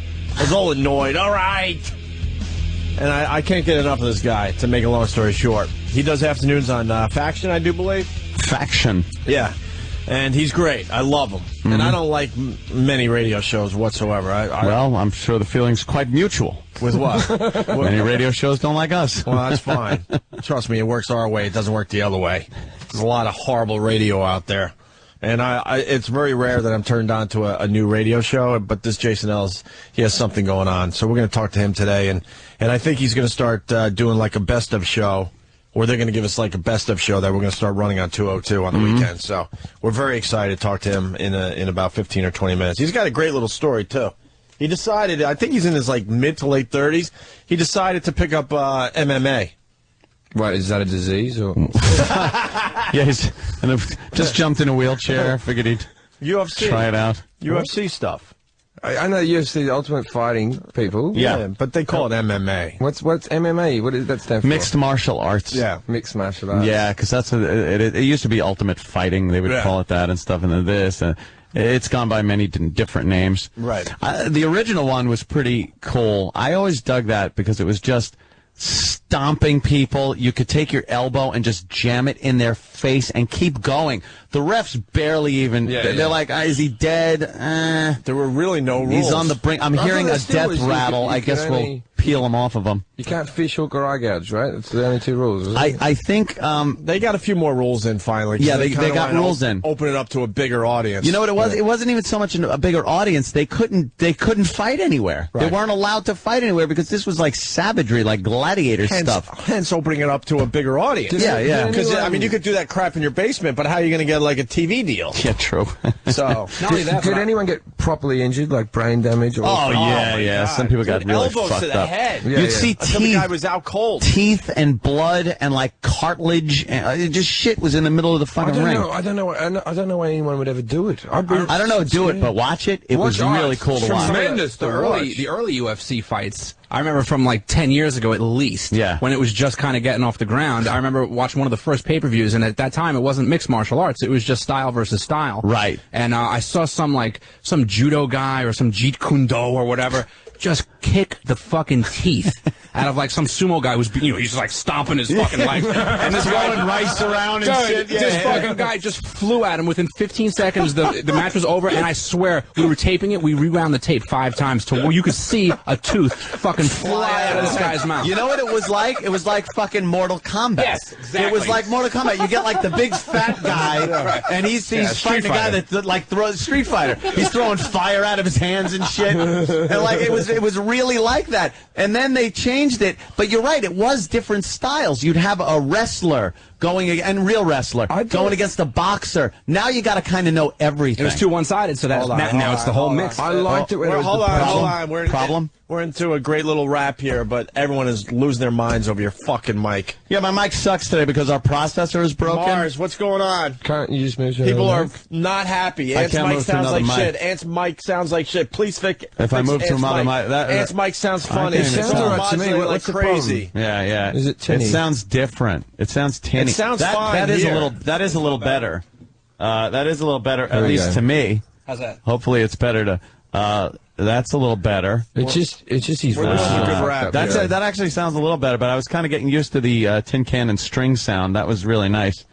That was good. Does that sound better? Let me see. People out there? Sounds like a cat pissed on Ant's mic. His mic sounds fine. All right, let's see what the third choice is. Anything? It's fine. All right, maybe check 1, 2. Someone wrote. He sounds good. Someone wrote check 1 2. Yes, they want me to read check 1 2. Check. All right. Good to see the stock market rally today. What's well, General Motors down has decided. The auditors for General Motors have come out today and said, "Hey, we have severe doubts that this company can continue being a company." So that's great. Yeah, it's looking grim. As a matter of fact, I popped it up over here. If the market just opened, right? Oh yeah, wow. Yeah, that's down 14%.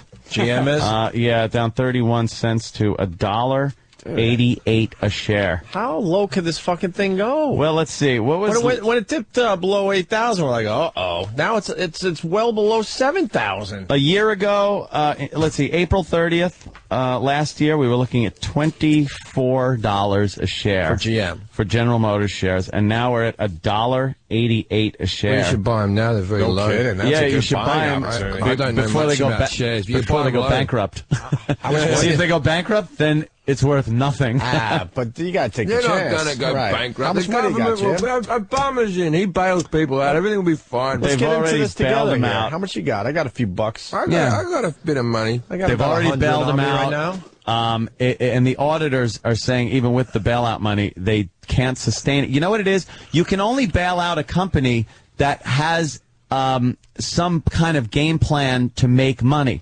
If no one's buying new cars from General Motors, what are they going to sell? Right. You could keep throwing fucking cash at these guys to pay their employees and keep the plants open and everything like that. But if no one's buying new cars, because first of all, the banks aren't loaning money because of the big I'll thing. buy one. I'll bail them. You're going to buy one? I'll just get one. Yeah, get one. That'll help. I'll help them out. Oh, the stock just went up 0.5 cent. Do you know I actually sent money. I sent a payment to General Motors that I didn't even have to, and they sent it back to me. Why they sent it back to you? I'd have kept it if I was them. Yeah. Because I forgot that I had actually paid my car off, and when I turned in the other car that my ex had, right, the SRX, I was like, oh, cool, I don't have to make that payment anymore. But I'm like, oh, I got to remember to pay my Escalade payment, though. So I wrote a check and sent it out, not realizing the Escalade's paid for. So they sent it back to you? Yeah, so they're like, hey, we were sending this back. That's their problem. They're too I try honest. to help them. The motherfuckers, they're too honest. What did they do? Take Ant's money. They could have taken that cash. You know how much that probably happens? Dummies paying for their fucking paid-for cars? Yeah. You know, it finally happened with Obama. I was wondering... Yesterday, it finally happened. You dropped the M-bomb. I told you it was going to happen. Hell effing no. No? He looks very weathered, finally. Yeah. This guy, because the whole time with the campaign and everything else, I'm like, when does this guy sleep? He looks like he sleeps 12 hours a night. Oh, and it finally hit yesterday where he looks tired and weathered already. 45 days in. When he was like, let's change America. Let's change America. Now he's just like, fuck, I'm plugged. He's got young kids as well, so that's got to fuck you up. Isn't he? He's got young kids. And he's got that. His wife's got that weird jaw on her that protrudes underneath. Am I the only person who noticed this? I keep bringing this up and people think I'm crazy. I mentioned it on stage and people thought I was racist or something. Dude, she has I a jaw. hate her fucking face. What are they doing? She got this big jaw and then she makes this pucker thing when she closes her lips over her teeth. Yeah. And then she'll smile with a big jaw and then she makes this little pucker again. I hate it looks like our first lady the way she looks. It takes a lot of effort for her to cover her teeth. I don't like the way she looks. She's not a pretty woman. She got big fat hips, and all the press can do is talk about her dresses. Yeah. I don't care about her dresses. She had a backless dress. The economy's going to shit. Fuck her dresses. She's got great traps, though. What? I'd still give her one. Yeah. Out of all the first ladies in my lifetime, she's the first lady I'd give it to, I think. I'm thinking. The last one wasn't bad. Nancy Reagan in her day. Maybe in her not, day, maybe Nancy not. Reagan. But not the Nancy Reagan. You know her day. In her day. She never back in the Hollywood days. Back in the Hollywood. She was Ronnie a Reagan had her day. Ronnie Reagan thought she was bangable when they were both doing movies. She never had her. She was a movie star. What's wrong with you? She was like the Mary Pickford big-eyed fucking bitch. I'd rather do Barbara Bush than that Nancy Reagan. Bush. I would have rather done Barbara. Who's the last? I was just Bush trying to be shocking woman? there. What's her name? George W.'s wife. George W.'s missus. Yeah, Mrs. George W. Bush. Yeah, I would have liked to have done her just after she had the car accident where the guy died when she was all crying and weepy. Yeah. You can make her feel better. You just brush your hair through your hand through her hair, and then slowly push your head towards your. Yeah. Well, the hottest one ever was Jackie O. And you know. Was it though? How do you know? Maybe Taft had a fucking hottie. I don't think Jackie O. Very good point. Jackie O was too. Her eyes were a little too far. Yeah, she looked a little apart, wacky. First ladies, just by nature, aren't very pretty. You think it's you'd be the weirdest most powerful thing. man in the world. But you start out like, I want to be an assemblyman. You start out as a douchey fucking nerd that wants to like run the library or something, and you pick up a chick, and then you're the president with some fucking pig, because, you know, you think Obama can't fucking pick up chicks like Billy D. Williams used to get? That guy's that guy's got some game, you know it. And he's stuck with fucking Big Jaw. Yeah. He's stuck with fucking Big Jaw, fat hips. I think now he could get himself a real good sort. Oh, please. And also, in a few years, his daughter's friends are going to be. Oh, they'll be coming over the house. They'll be coming over. The older daughter is going to be kind of hot. You know, I think she got a little more of the, well, when you mix white and black, it usually ends up being supermodel. It just does. You could have the ugliest white guy, a white chick, big fat fucking blonde, a black guy that looks like a crackhead, and you have them fuck, and they just pump out supermodels. I was just discussing this yesterday. Look at Tiger Woods' kid, if you think that theory is true. Why, what happened? No, but he's got a bit of Oriental in there as well. You know why? Because they're both kind of good-looking people. Yeah. I think you need ugly... Tiger Woods' kid is not a looker. And he's not black! He's got fucking black in him, but he's got fucking, he's Filipino, he's fucking all over the place. Yeah. I'm talking, you know, you get a black guy. There was a girl I was seeing who was half black, half white, and she was stunning. Yeah, stunning. Usually that's the case. You notice the swing set that Obama got for the daughters? All right, I'm not going to fucking I don't want anyone commenting on this at all. They put a play set in at the White House, but one item in a playground was mysteriously missing. Silence! No, I don't know what's happening. Good. Please explain it to me. Best kept a secret. No. The angle I was going to take with this, the older daughter is too old for a swing set. Way to know your daughters. 10-year-olds don't really run around on... No. I used to like a swing set at 10. It's still a younger daughter. At the playground. It's got to be for the younger daughter. It's got to be for the younger daughter. You can't just go, I bought a car for my son, but my 2-year-old can't drive it. I don't know my kids. What do you do? You put in a swing set, you put in a seesaw, you put in one of those spinny roundy round things. I think everyone got it. No, I don't You put in, what else is in a playground? Well, you know. You put shut up! A slippery slide. A slippery slide. I don't know what we're slippery. Is that what they call it? Or we call them slippery dips in Australia. Slippery dips? Slippery dips. You people are stupid. You really are. What do you call it? It's a slippery dip.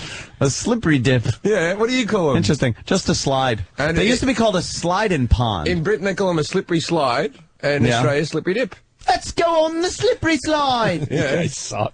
A slippery dip. A slippery dip. Australia knows how to name things. Yeah, they certainly do. There was that episode of The Simpsons where he goes, "That's a funny-looking animal," and then he goes, "Oh, it's a such and such," and then the Australian guy goes, "I would have called it a whizzle-wobber." You know what I mean? And that's how we do name things. That is funny, yeah. I think the Aboriginals set us up the path on a lot of names. I think there's a lot of bullshit going on. Is there?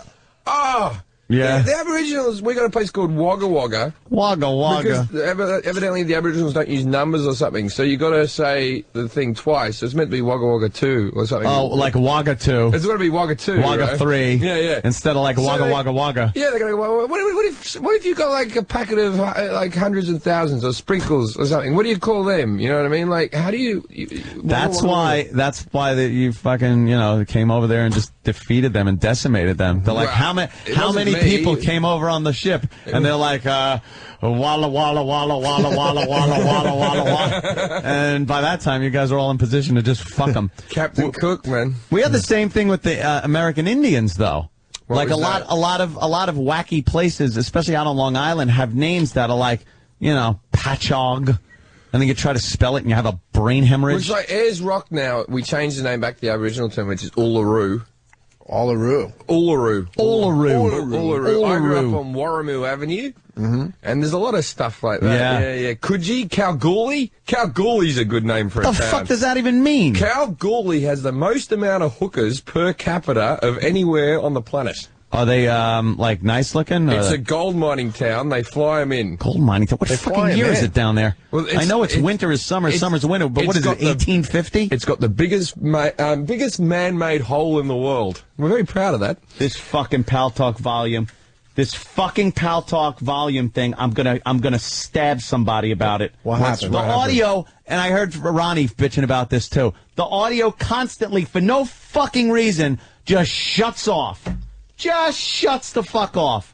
And I understand it's only a couple hundred people listening on that, but they're enjoying things. They, wave, we use it when there's that. But the thing is, what's Pal Talk? I'll look up. It's the video conferencing. You've seen the Pal Talk. Okay, what I'm more interested, I still don't know what bit of play equipment is missing from the slippery dip and the swing and the merry-go-round. All right, shut the mic. It's obviously a black thing. Shut the mic. No. It has nothing to do with that. It honestly doesn't. There's nothing to do with that. All right, hold on. We got to get our on-hold music. Yeah, we'll put our on-hold music on. I really have no idea. I'm not playing you. I know. I can't figure out what this joke is. Oh, I know. Just hit O. There we go. There it is. Hold on. All right, now let's get the mics off. We'll be right back with the Opie and Anthony Show.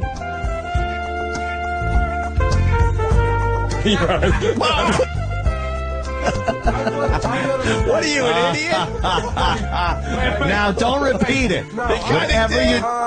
It makes perfect sense now. What? It might be too late. No, I hit dump a few times. You don't. When I said the LP thing. Shut up! I didn't say it. You don't understand. You don't understand how sensitive I get how the situation is. I can't believe that your brain went to that place. I would have just skipped right past that bit of apparatus. No. Mine goes right to it. I turn the mics right on so we get the reaction, but your reaction was to repeat what Ed said. I think so many people are laughing. Oh, we're laughing or something. And then say something even worse. And it makes for a nice little bit. I said from time to time. I thought it was a language barrier problem, but that's what I thought too. We have those back overseas. All right, and we shan't discuss them. We won't talk about them. Don't even discuss it because it's just nothing but trouble here in America. I know. Everyone's so uber sensitive. We can't mention them. Yeah. All right. Although it's the only thing I want to say right now. I know, really. Let's just avoid it. Let's talk about the gold mining town in Australia. Kalgoorlie. Kalgoorlie. So they got a lot of money coming into that little area. Very, very rich people who work in a hole for a couple of weeks, and they rear their little heads outside. And every bar you go into there, every bar is all the bartenders are topless. Because it's like a bar with like 90 men just standing around. These are real men. These are gold miners men. Sure. You know what I mean? And I went there years and years ago and fucked a girl who was when I first started doing it, and fucked a girl who was like the only hot looking girl there. And it was like everyone in the town found out, like, fuck, you got Jennifer. Oh, shit! He sweeps in here. I've been bringing her chunks of gold all month. Chunks of gold, yeah. That's gold mining town. I have a funny story. We were driving to Kalgoorlie from Perth. Now, it's about a 12-hour drive or something. Everything's a 12-hour drive in Australia. It's a really long fucking drive. And so we're driving out there, and we hired a car, I think, because we were just young comics without cash or whatever. No, we had one of the guys that owned a car. And we're driving along, and I fucking smash into an emu, right? And Holy shit. And I fuck this animal up, right? He just, with a bird trying to fucking, this is the time you try to fly away, you useless prick, right? And just sitting there, but the car, he fucked the radiator up and all the water went out of the radiator, and I had to smash the bird's head in with a rock because it wouldn't shut up. That's fucking caveman shit you gotta pull. We're in the middle of the desert. I'm trying to use that, this is humane type of thing, but I crushed a bird that was 5 foot tall in the head with a rock. Right, so we're all sitting there, but strangely enough, on these roads, they still give you a phone signal, even though you're in the desert. They put towers everywhere, so you can still ring people if you're in trouble. Yeah, because you probably get in a lot of trouble there. Every comic knows a cunt who's like some guy who just really wants to hang out with the other comics, and he's not a very good comic, but he's always at the club and he's always trying to get in, you know. And there's this one bloke there who in Perth, who was this guy, right? So we go, well, we got to make the gig. If we get someone to drive now, they'll be 3 hours away. If they get to us in time, we'll still make the gig, you know? So we phone this guy, because he's the only douchebag we know who will just get his car and just drive out in the desert for 12 hours for an open spot, right? So we're sitting on this car with a dead bird with a rock on its head, with water coming out of the front of the engine in the middle of the desert. We ring this guy up, and so we wait 4 hours for him to come. 3 hours for the driver and an hour for him to get ready or whatever he has to do, right? So we're sitting there, and then we can see his car 2 miles away. We can see it, like right, little speck in the desert, and it's coming closer and closer. And then I can see a fucking great big red kangaroo about half a mile away hopping, and I can watch it. I can see this accident 10 minutes before it happens. I'm just like, oh, here we go. And then a mile away from us, boom, the kangaroo's fucking dead. We walked down the road, his car was all right, it was still drivable, it was all fucked up on the right front. Kangaroo with a broken leg. You guys hate kangaroos, right? Well, I don't mind kangaroos. Those are the ones that are kind of like rats, right? Yeah, we look at them like, wow, a kangaroo. They're vermins. You can kill kangaroos. There's a plague of the things. We used to box them back in the 1940s. Yeah, I heard about that. There's footage of it. Fascinating. You can probably YouTube some footage of a kangaroo getting its head punched in. Yeah. They go to carnivals in the country and they go, who thinks they can beat the kangaroo? Come on, rally up, rally up. And they get this 6'4" kangaroo, and they put fucking boxing gloves on its little fist, and they're natural boxers. I know, right? And so what they do is they get another bloke in, and he'd start punching the shit out of the kangaroo with his little tiny head and just smacking it. And the thing is, you have to knock the kangaroo down to be able to win the fight. Jesus. But with the tails and the big feet, they're like fucking tripods. these things were concussed on their feet. Just they're like flopping around. Like knocked out, but he's still standing. They wanted to fall over. If they could have fallen over, they would have. Oh my God, that's hysterical. If the kangaroo wants to win, it just rears up on its tail and kicks the shit out of you across the ring, and that guy's dead. Right? Yeah, they got like claws on those feet where they could just rip intestines out like a velociraptor. But my old man said, oh yeah, we used to watch kangaroos being punched. Oh, it was all in good fun. I couldn't imagine punching him in his little head, though. It would seem so sad. These aren't little kangaroos. These are big reds. These are like big 6 foot tall buggers. Yeah. They're called big reds. They're not like scared big reds. They used to have dinosaur kangaroos back, like, you know, before my days. Yeah, there was big 12-footers ones, yeah. Holy shit. Wow. Which is only, because you always think Tyrannosaurus Rexes, they're only like, I don't know if someone probably Google it or something, but Tyrannosaurus Rex was only like 12 foot or something. Yeah, when you see like skeletons of them, yeah. Or in the movies, they're giant. They're giant. We think that they're humongous. But yeah. You know. They'll still bite the shit out of you. Yeah, you don't start picking It's only them. 12 feet high with fucking giant teeth and fucking he's nothing. Oh my God, that is fucking funny. Hey, speaking of animals, you were telling me just before we started about Cat Guy. Cat on the head guy. Cat on the head man. There's a guy. That guy is an asshole. There's a guy I had a in run in with that New York dope. who has a cat on his head. Right. And the cat sits upright on its head. Yeah. Like, what type of freakish fucking training did he have to work this cat into doing? And he walks around, I think he's got a cane as well. He walks around, because I think his spine's starting to get curved from the weight of the cat on his head. Yeah, it's a big cat. It's a big, and it big just ass sits on this fucking guy's cat. head and doesn't, and has no problem with it. And the guy walks around Manhattan. And he just rocks around Manhattan. And when you see a guy with a cat on the head, the natural response from another human is to go, hey, you got a cat on your head. The cat on your head. Yeah, what's with your cat on your head? And then he'll ask for money because you've noticed the fact that he has a cat on his head. It's like walking around with your dick out, right? And then someone going, your dick's out, well, pay me. Right. You've had a good show.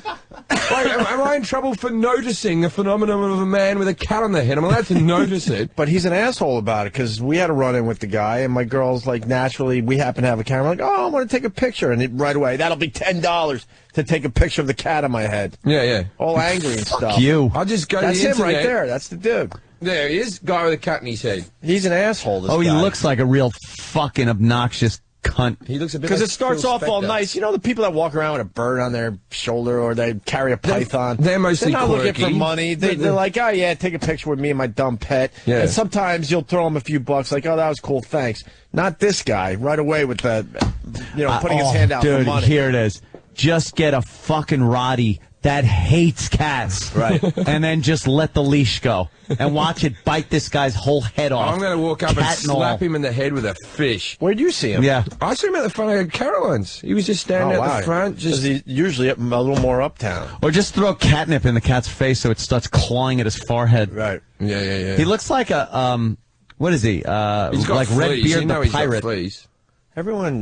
Everyone has their thing where they're trying to make money in this town. It's I crazy. used to have a cat, right? That naked cowboy, you've run into him if you're I haven't seen him yet. I just saw him on the cover of the thing. That fucking Times guy. Square. I don't know. He's but out there in the middle of winter, I don't too. mind eccentric people. I just hate when you're eccentric and you've designed an outfit.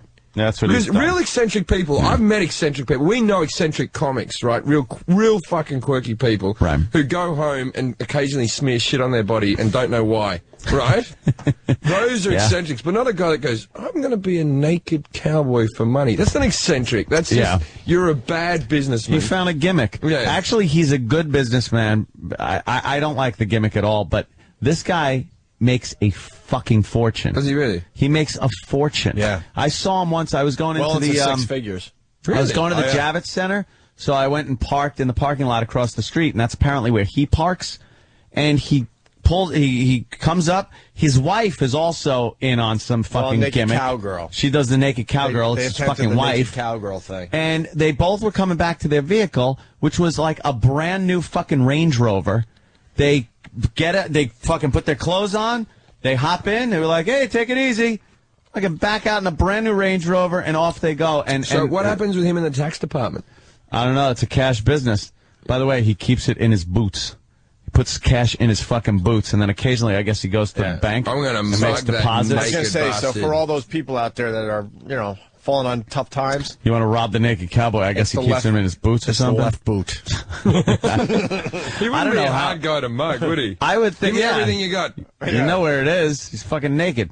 It's in his boots. And then I guess he's got to stop off at the bank every so often and drop the cash off. And he's not even a naked cowboy. He's wearing underwear. He wanted to be naked. They wouldn't allow it. And then he put on one pair of underwear, and they still wouldn't allow it because the outside of his dick was too... Was it like a G-string or something? Was it? Something like that. Yeah. So now he's got 2 or 3 pairs of He's underwear got to keep wear it all 3 packed pairs down. of underwear so you can't see the outline of his dick. And does he sing songs or anything? Does he do a He performance sings for you? little songs, but most people, these rube tourists, just want to take pictures with him in Times Square so they could go back home and go, look, here's me with the naked cowboy. No, it's really a naked guy that stands there. And They think these dopey women that come from the Midwest, they think he's hot, like they also think Fabio or whatever the fuck his name is. Oh, Michael That's Bolton. Fabio. Oh, he's just the greatest. He's amazing. He's a man's man. A man's man. He has got a Please. nice physique. We're going to take a quick break. Jim Jefferies That's in like his studio. job, I guess, keeping in shape. You Jason get a Ellis. naked cowboy with a cat on its head, then you got a fucking Now business. you got Big beer gut. a gig, sure. Jason Ellis is going to be on our show next. We're going to talk to him for a few minutes. He's going to start up on the virus, I think, this weekend. We're going to give him a couple hours to show everybody what he's all about. So we'll talk to him next. Jefferies has got the HBO special that he's taping Saturday. Tickets are going fast, but you might have a shot if you do this right away, right? They'll get back to you today, but the 7:30's, if not completely gone, almost gone, and there's still a few tickets left for the 10, but it will be sold out. You better save me 4 seats. You got 4? Yeah. I'm going 4 Saturday, 10 o'clock show. Yeah, how so do they if get you- their tickets there, Jim? You go to Jim Jefferies at BroadwayVideo.com. You email it. You got to email the time you want to go and your age. And if you've got my video camera, you should also mention that and bring that along. I'm going to talk to Jason Ellis in a second here. But we've been mentioned in another John and Kate Plus 8 article. Usually you would say, what the fuck, dude? That's like a girl show.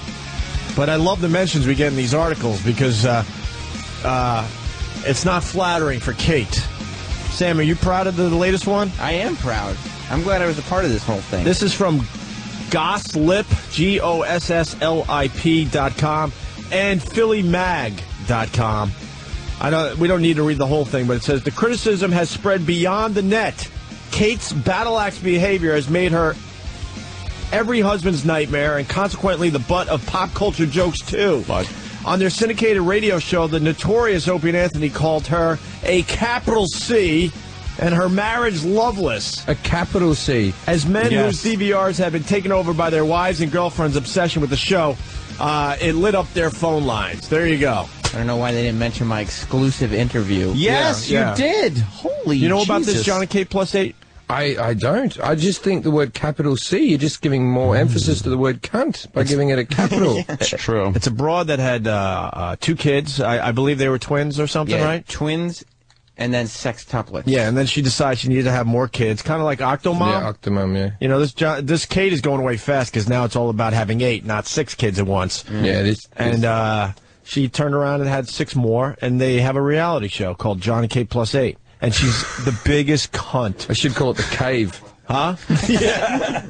She is the worst. Just yells at the guy.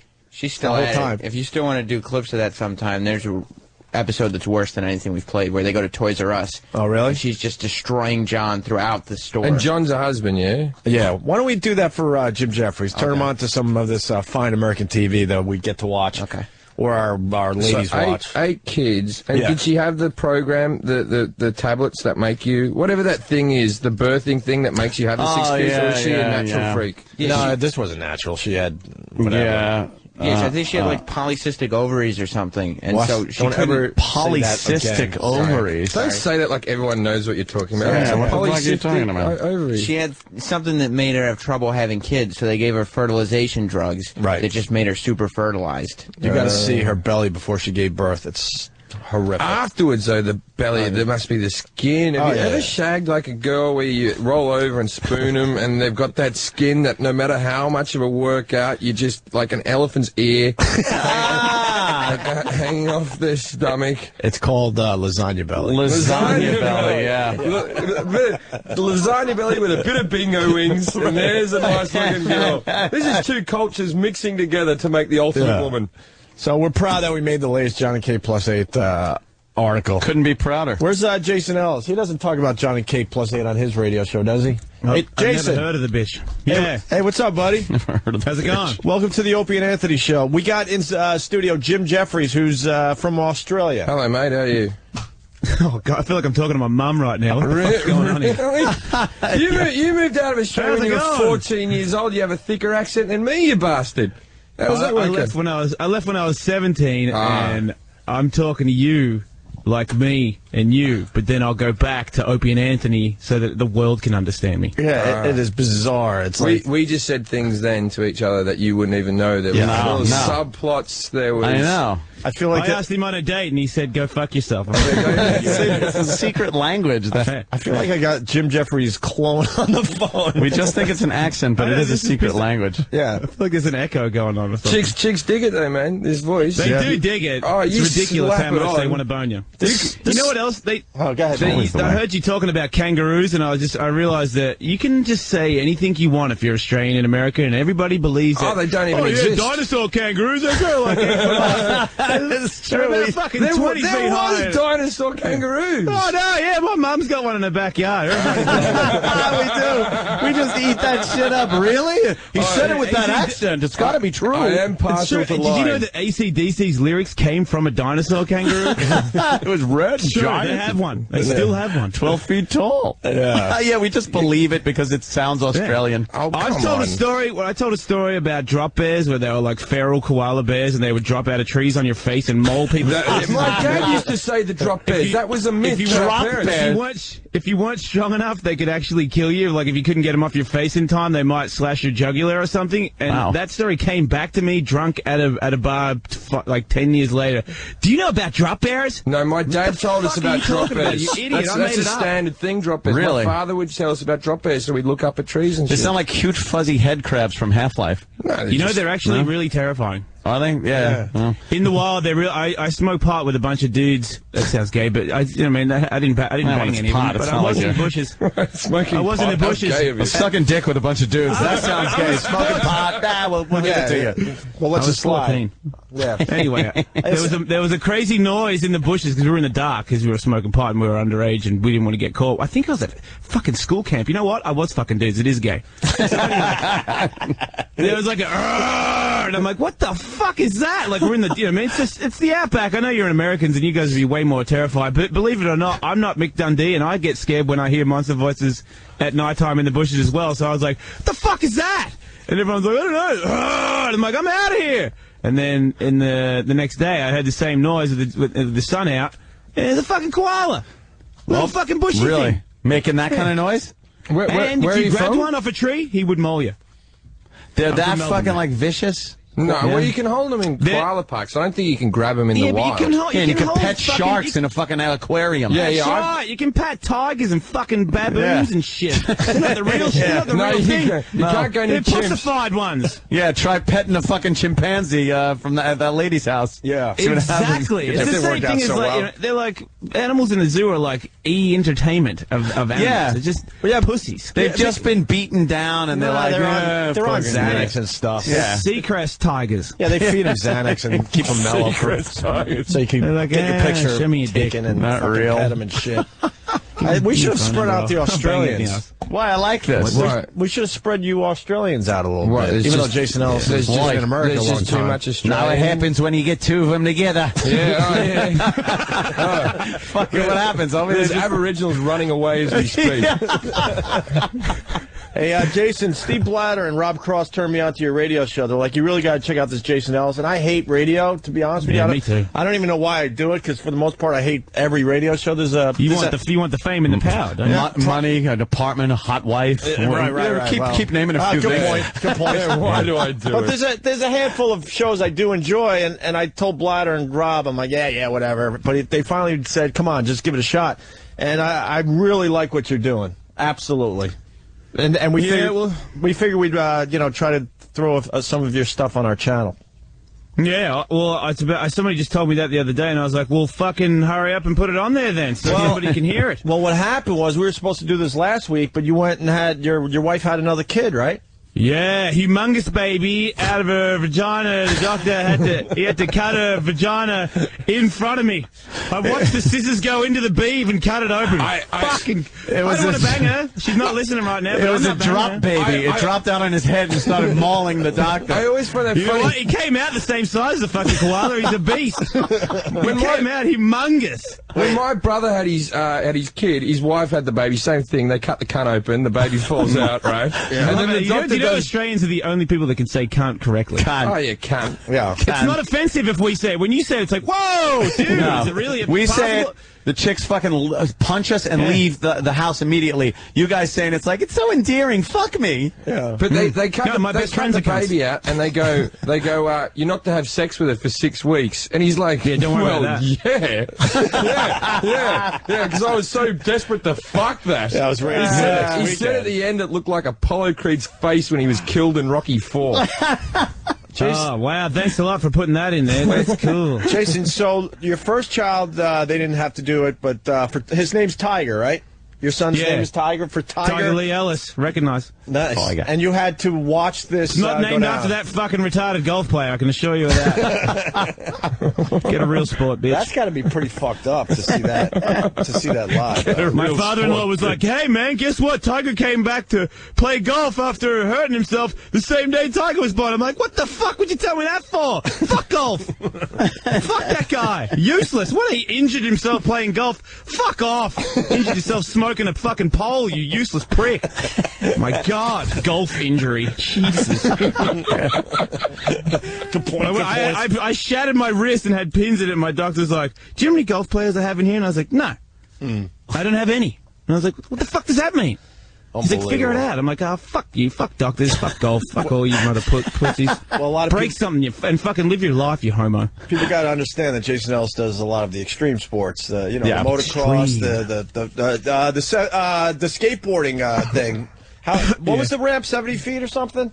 70-foot drop. 70-foot drop. 70-foot gap into a 30-foot high quarter pipe. Jesus Christ. Christ. Yeah, I jumped from like you know what he's saying. Huh? You just act. Yeah, you know what 70 feet is? It's about the same size as a fucking kangaroo, you turkey. Yeah. I don't have to be a skateboarder to understand that. That's pretty impressive, Jefferies. Jim Jefferies used to skateboard a little bit when he was younger, and he was just telling he was just telling a story before he got back in the air that a couple years ago he decided, I'm going to get back on a skateboard, because I used to do this as a kid. I was at a party and I thought I'd impress some girls, and I went, I'll get on a skate. Couldn't fucking stand on the thing. No.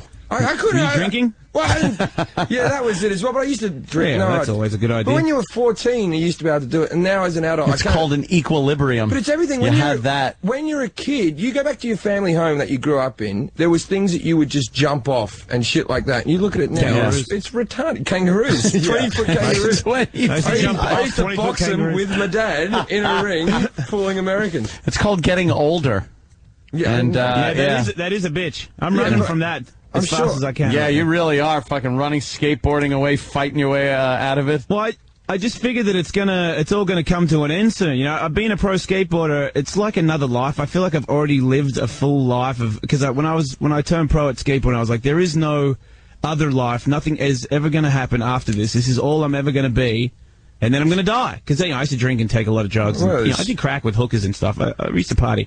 Nice. But I was like, there's no way I'm going to make it any further than this. So I'm just going to wreck shop, fucking break some bones, bang whores. You know what I mean? Hope I don't get herpes before I get a real hot chick and get the fuck out of here. And then all of a sudden I got older, and then I banged this chick who was really hot, and I dropped a load in her uterus, and then Bob's your uncle, I got a fucking baby on my hands. And it looks like I'm not going to die. And I was like, oh, fuck. Now what the fuck am I going to do? Yeah, now you fucked it all up. Yeah, I did. I fucked the whole game plan. Got fucking shot out my wife's fucking uterus. Is really what happened. But as soon as the first baby came out, I was like, fuck, I got a game plan. I got to get a game plan. I'm like, skateboard. I'm old. New guys coming. I'm not really as passionate about, I love skateboarding, but to compete, it's just annoying. They're all a bunch of fucking bitches. I'm just, he did this, he got these points. Fuck off with your points. I just want to go skate. So I'm over the whole thing. And then thanks to Tony Hawk, I got a chance on the radio, and then I started talking on the radio, and I was like, wow, I'm way better at this than fucking any skateboard shit I've ever done. And you never get hurt. Oh, watch, I'm going to try something new. Fuck everybody. See? Nobody got hurt. I can do it every day, all day. Yeah, you're well on your way, Jason. And then you decide, you're in your, mid-30s? Because I think you talked about 37. 37. You decided to pick up some MMA crap recently, right? Yeah. You had your first fight? Yeah, my first pro fight, was it a month ago? Yep. Yeah, just under a month. And I won. I'm undefeated. Yeah, you knocked the dude out in the first round, right? No, that was I had an amateur boxing fight about 3 months ago, and I knocked that dude out in 90 seconds, and then this is an MMA fight, which is mixed martial arts. I heard you guys talking about it. It's always been called mixed martial arts. UFC just made it look like Ultimate Fighter because they're the big organization of America. Yeah, it just kind of... I'm sure Dana White will correct you when you get him. Yes, we talk to him all the time. I'm sure it did change, though, over the years, where it used to just be, bury your fucking sharpest bone in your body into some guy's face until he's near death. No, it's still the same. It's just because we're all fucking pussies, and now everyone's learned how to defend themselves because nobody wants to get fucking hurt, do they? All they're worried about is, I don't want to fucking break anything. Everyone's learned how to do wrestling and jiu-jitsu and kickboxing and boxing. Everyone needs to have every kind of discipline under their belt so that they don't get too hurt. Back in the day, I'm a fucking karate guy, which, just so you know, karate is complete bullshit. If you're a karate guy and you're listening, go fuck yourself. You suck. and you try your spin kicks with your fucking stupid little slippers on, and then somebody gets you on the ground, starts elbowing you in the face, and then everything changes, doesn't it? You look like a fucking idiot. Clapping around, wax on, wax off, you fucking pile of shit. You all suck. But yeah, the only reason everyone got good is because they're all terrified of getting hurt. But back in the day when there was the Tank Abbott was good. Do you know who that is? I remember the name. I remember. He's a big fat racist dude. He's probably not racist, but he just looks like he is. One of those dudes that looks like he hates black people. Like, why are you growing your beard out like that? Where's your fucking Harley Davidson? You're freaking me out. You just gotta assume that he has to be racist with the look he's got. You think I'm like, dude, if I was black, there's no way I'm going, to 7-Eleven with this guy. I just don't trust him. I'm over it. So yeah, that guy was fat. And he would go in there, and his game plan was, I'm going to punch you in the face. Feel free to do the same. That's a game plan. Right? Sure. Hey, it's a ticket seller. If that guy gets back in the ring, I'm there. He's useless, but fuck, man, I love his game plan. Hey, Jason, a lot of people calling in. They're excited we're talking to you. Someone, I don't know if this is true, Shane in Georgia, he writes, why did Chuck Liddell hit you, Jason Ellis? Oh, because I was drunk and I called him a pussy like 500 times, actually it was 3 times. I'm having, because this is the second last time I drank alcohol. I ended up, a lot of things happened that night that I actually ended up thought that I got raped that night. Oh, wow. Really? Congratulations. Thank you. It was an experience. It was an experience. I wasn't in jail, so gave up drinking. Yeah, is that why you gave up drinking? Are you calling me a pussy? That's when you reach. You saying being fucked in the ass is a pussy way to back out of drinking? You're afraid of getting hurt. They say people have to reach a bottom before they stop drinking, not be the bottom. Yeah. So. Well, I don't think I was. Actually, I was the bottom. Anyway, Chuck Liddell, I'm a big fan of MMA, and I'd been drinking. He showed up, and I was like, come on, man, hit me. And he was like, I'm not fucking hitting you, dude. And I was like, come on, just hit me in the arm. No big deal. And he's like, all right. And he punched me, like, really badly. I'm like, come on, dude.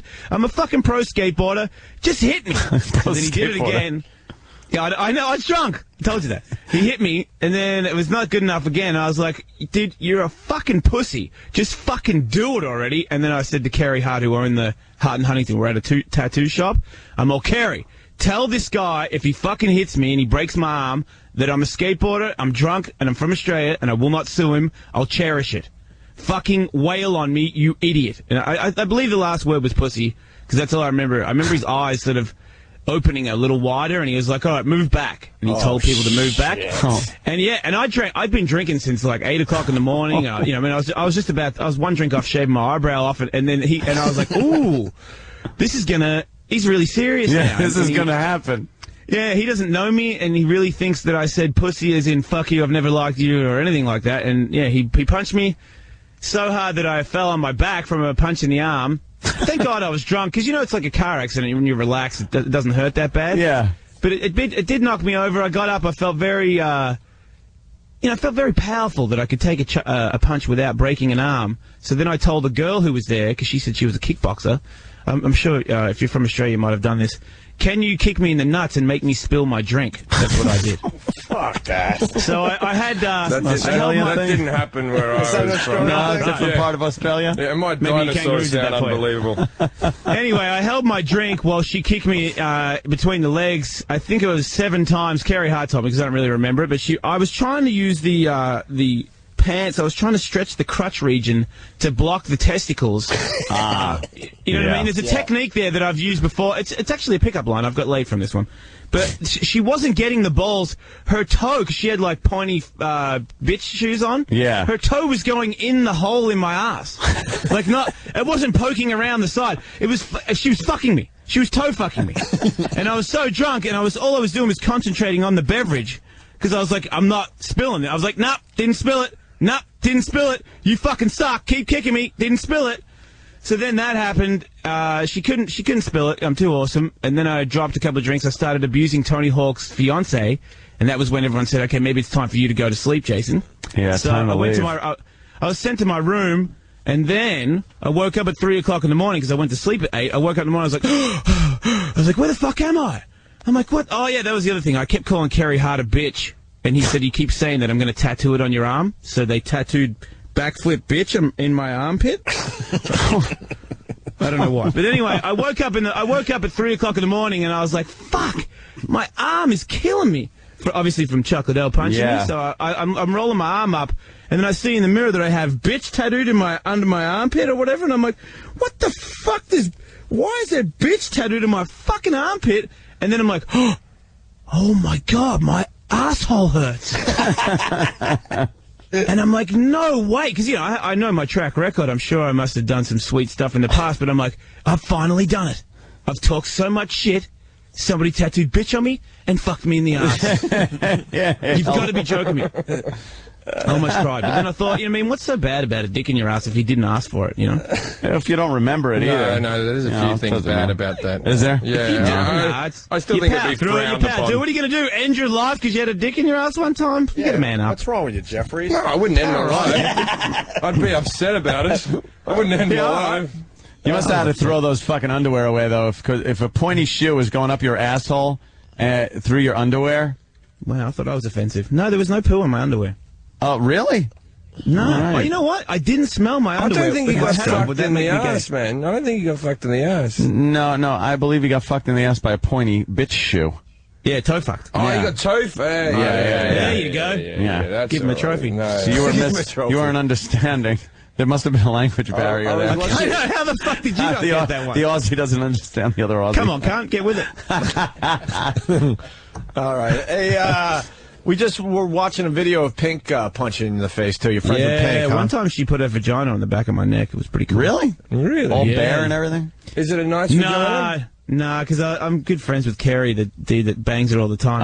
I had a TV, I had a shot at TV, because I've always thought I had a chance at TV, because I'm so hilarious, and I'm not as ugly as all you other radio dudes, so I thought I could get the TV thing going, but obviously I am just as hideous as all of you, so that's a good thing to know. But I did shoot a pilot, it was on ESPN too, and I went around to her house, and she said, I have to dye your hair pink, and I was like, go ahead, do it. But so she put my head in the sink and put her vagina on the back of my neck and massaged my head for like 10, 15 minutes. It was awesome, because I could totally feel each side of the beeve, if you know what I mean. Really? I tell Kerry about that all the time. He's very insulted by it every time I bring it up. I'm like, you know what, dude? I know your wife's vagina. I know it. From the back of your neck. I know it like the back of my neck. Yeah, I was just watching that clip. She pops you in the chest a few times and then just she hits you clocks you in the face. Yeah, she's pretty tough. But then you got to punch her back, right? That's right. I punched her in the stomach in New York, actually. So I said, "Do you want to punch me again?" And she was like, "No." I was like, "You want to? Can I punch you?" She said, "Yeah." She's a thrill seeker. Hey, you got a lot of your fans calling right now. The LL Cool J interview. This is one I have no idea about. Yeah. So I don't know what I'm getting into, but they said you got to mention LL Cool J to Jason Ellis. Yeah, he was on the show. Like, he was in New York and I was here, and somebody said, "Hey, man, LL's going to be on your show in 5 minutes." And I was like, "You mean LL Cool J, the rapper dude?" And they were like, "Yeah." And I was like, "Okay, that's weird." And then my boss said to me right before I went in the studio, I'm sure you guys have dealt with this. That's the thing I wanted to talk to you about, but we'll get into that later. Yeah. My boss says, "Just so you know, LL Cool J is good friends with the big boss at Sirius, and when he's done with your show, he's going to walk into that office and talk to that guy." And I'm like, "What does that mean?" "I'm not saying it means anything. I'm just saying that's what he's going to be doing after the interview." And I was like, that's weird, because I don't really, I'll fuck with people, but usually if it's a celebrity, I know what you got. They need to be pampered. Yeah. "Oh, you're so fucking glorious. Fuck you. When's your album coming out?" I know that bullshit. So I've never really said anything too bad, but straight off the bat, this dude starts coming at me because he misunderstood me. I said he was like the prince of hip hop. Yeah. Because he was getting his last record was on a certain record label. I could care less, man. I never thought he was good anyway. No. But he's, I said something about you're like the prince of hip hop, except you don't have arseless pants. And he thought I was saying that he had arseless pants. No, dog, you are. You the one in the garage with your assless pants, motherfucker. I'm like, what? What's going on? You get these balls, and I was like, get your balls? You're pissed at me? What, you want me to get your balls? Like, what's up with that? So now I gather he went to the boss after this great conversation. I haven't been fired. Well, yeah, I mean, I'm still here. If he's listening, I'm still here, and nobody's listening to your album, you steaming pile of shit. Why don't you do another episode of Project Runway, you washed up motherfucker?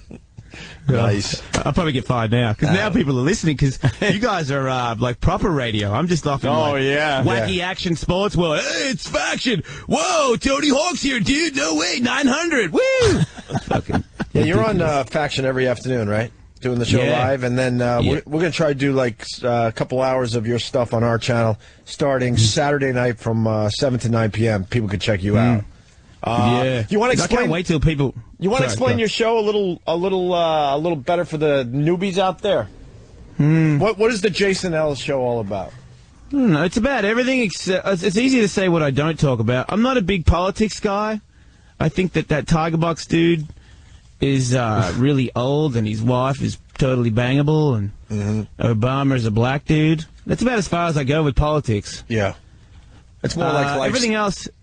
I talk about everything else. Vaginas. I try to help people out a little bit too. Believe it or not, I care. Opie and Anthony. I care. Yeah, do you? Yeah, I do. I want people to, I think that all dudes that are married should be shooting loads on their wives' faces, because I think that if you're married and you have to spend the rest of your life with one uterus, the least they can do is catch a load on their face. And I believe that helps the world go around. I know a lot of people have called in and said, thanks to your show, I catch loads on the face, and dudes call and say, hey man, I just dropped a load on my bitch's face. Thank you. So I feel like that really, means I love the women me. that call your show and admit, yes, because of you, Jason Ellis, I took a load on my face, last night or whatnot. They come out of the woodwork to That's brag. a nice thing to do. To brag about it for you. Thank you. It's good fun. I've got people off heroin. And we do a similar bit. We do a bit called... I know that had nothing to do. We do a similar bit as you guys, gay or funny, we call it on our show. When did you start that? Yeah, well, I don't want to fight this guy. He's an animal. How many years ago? Let's go with, to be on the safe side, 10 years ago. You guys are pretty good, huh? What's that like being really good at radio? Do you get, because I'm nobody right now. I'm just happy that the faction employs me, and I was making fun of. There's a buzz out there for you, Jason. There's a buzz. You're on your way. Now, what's it like? What's it like? It sucks. What do you mean?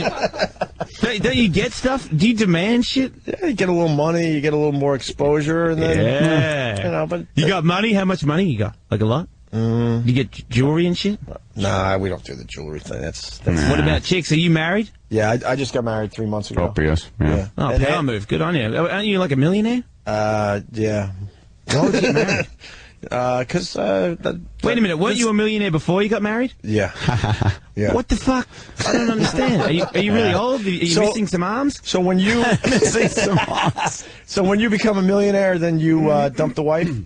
No, I already fucked up. I told you I dropped power loads in my wife's carnival. I sealed the deal. It's over. But if my wife left me like, fuck you, I don't think you're funny anymore. Right. Guess what I'm doing? Yeah. Everybody. Yep. Well, Anthony went the other way. Ant was married for 10 years, and I got married when I was making $28,000 a year in construction. Yeah. And then I got divorced when I signed my first $1 million contract. Yeah. And and now it's pretty much girls that probably were born when I got married. Right. You sound sad about it though. No. I'm just exhausted. No? Yeah. Are you ever lonely? He's dehydrated, Jason. He has right. That's what you hear in his voice. Never lonely. That's I do trot about the house a few days and nights a week. At times. Just kind of walk around. You walk to a window and just look out and go, okay, now what? I guess I'll light a fire in the fireplace. Do you ever miss that connection? No. What of a good punch? No, the connection. The connection of whining to my ear. That's the only fucking connection I remember. Oh, the worst. I had an ex-wife as well. Really? She used to beat me. No. You did not have an ex-wife. Nobody believes me, too, because she was, like, really hot and cute. She used to be a stripper, which everyone should have realized she's a crazy bitch. But yeah, that's true. She used to beat me for smoking weed. Well, not so much smoking weed and lying about smoking weed, because I wasn't allowed to smoke weed. I'm like, fuck that, you know what I mean? I'm 28, 30, I'm smoking weed, fuck you, you know what I mean? So I come home with sunglasses on. She's like, why you got sunglasses on? I don't know. I just feel like wearing sunglasses in the house, watching TV, don't I? And then she'd eventually get them off, and I'd look stoned, and then she beat me up. She actually kicked me in the face. Like, kicked me in the nuts one time, and then when I went to the knees, kicked me in the face, and then, like, took multiple blows, and I was bleeding all over the place. And then I went to sleep in the living room, and she said, coming back in she's like, what are you doing? I was like, I'm sleeping in the living room. You just beat me up. Get back in the bedroom and sleep here. And then I woke up in the morning, my pillow was all bloody and shit from my face leaking. Your head trauma. Yeah, and then I tried to make her go to anger management. She was really hot.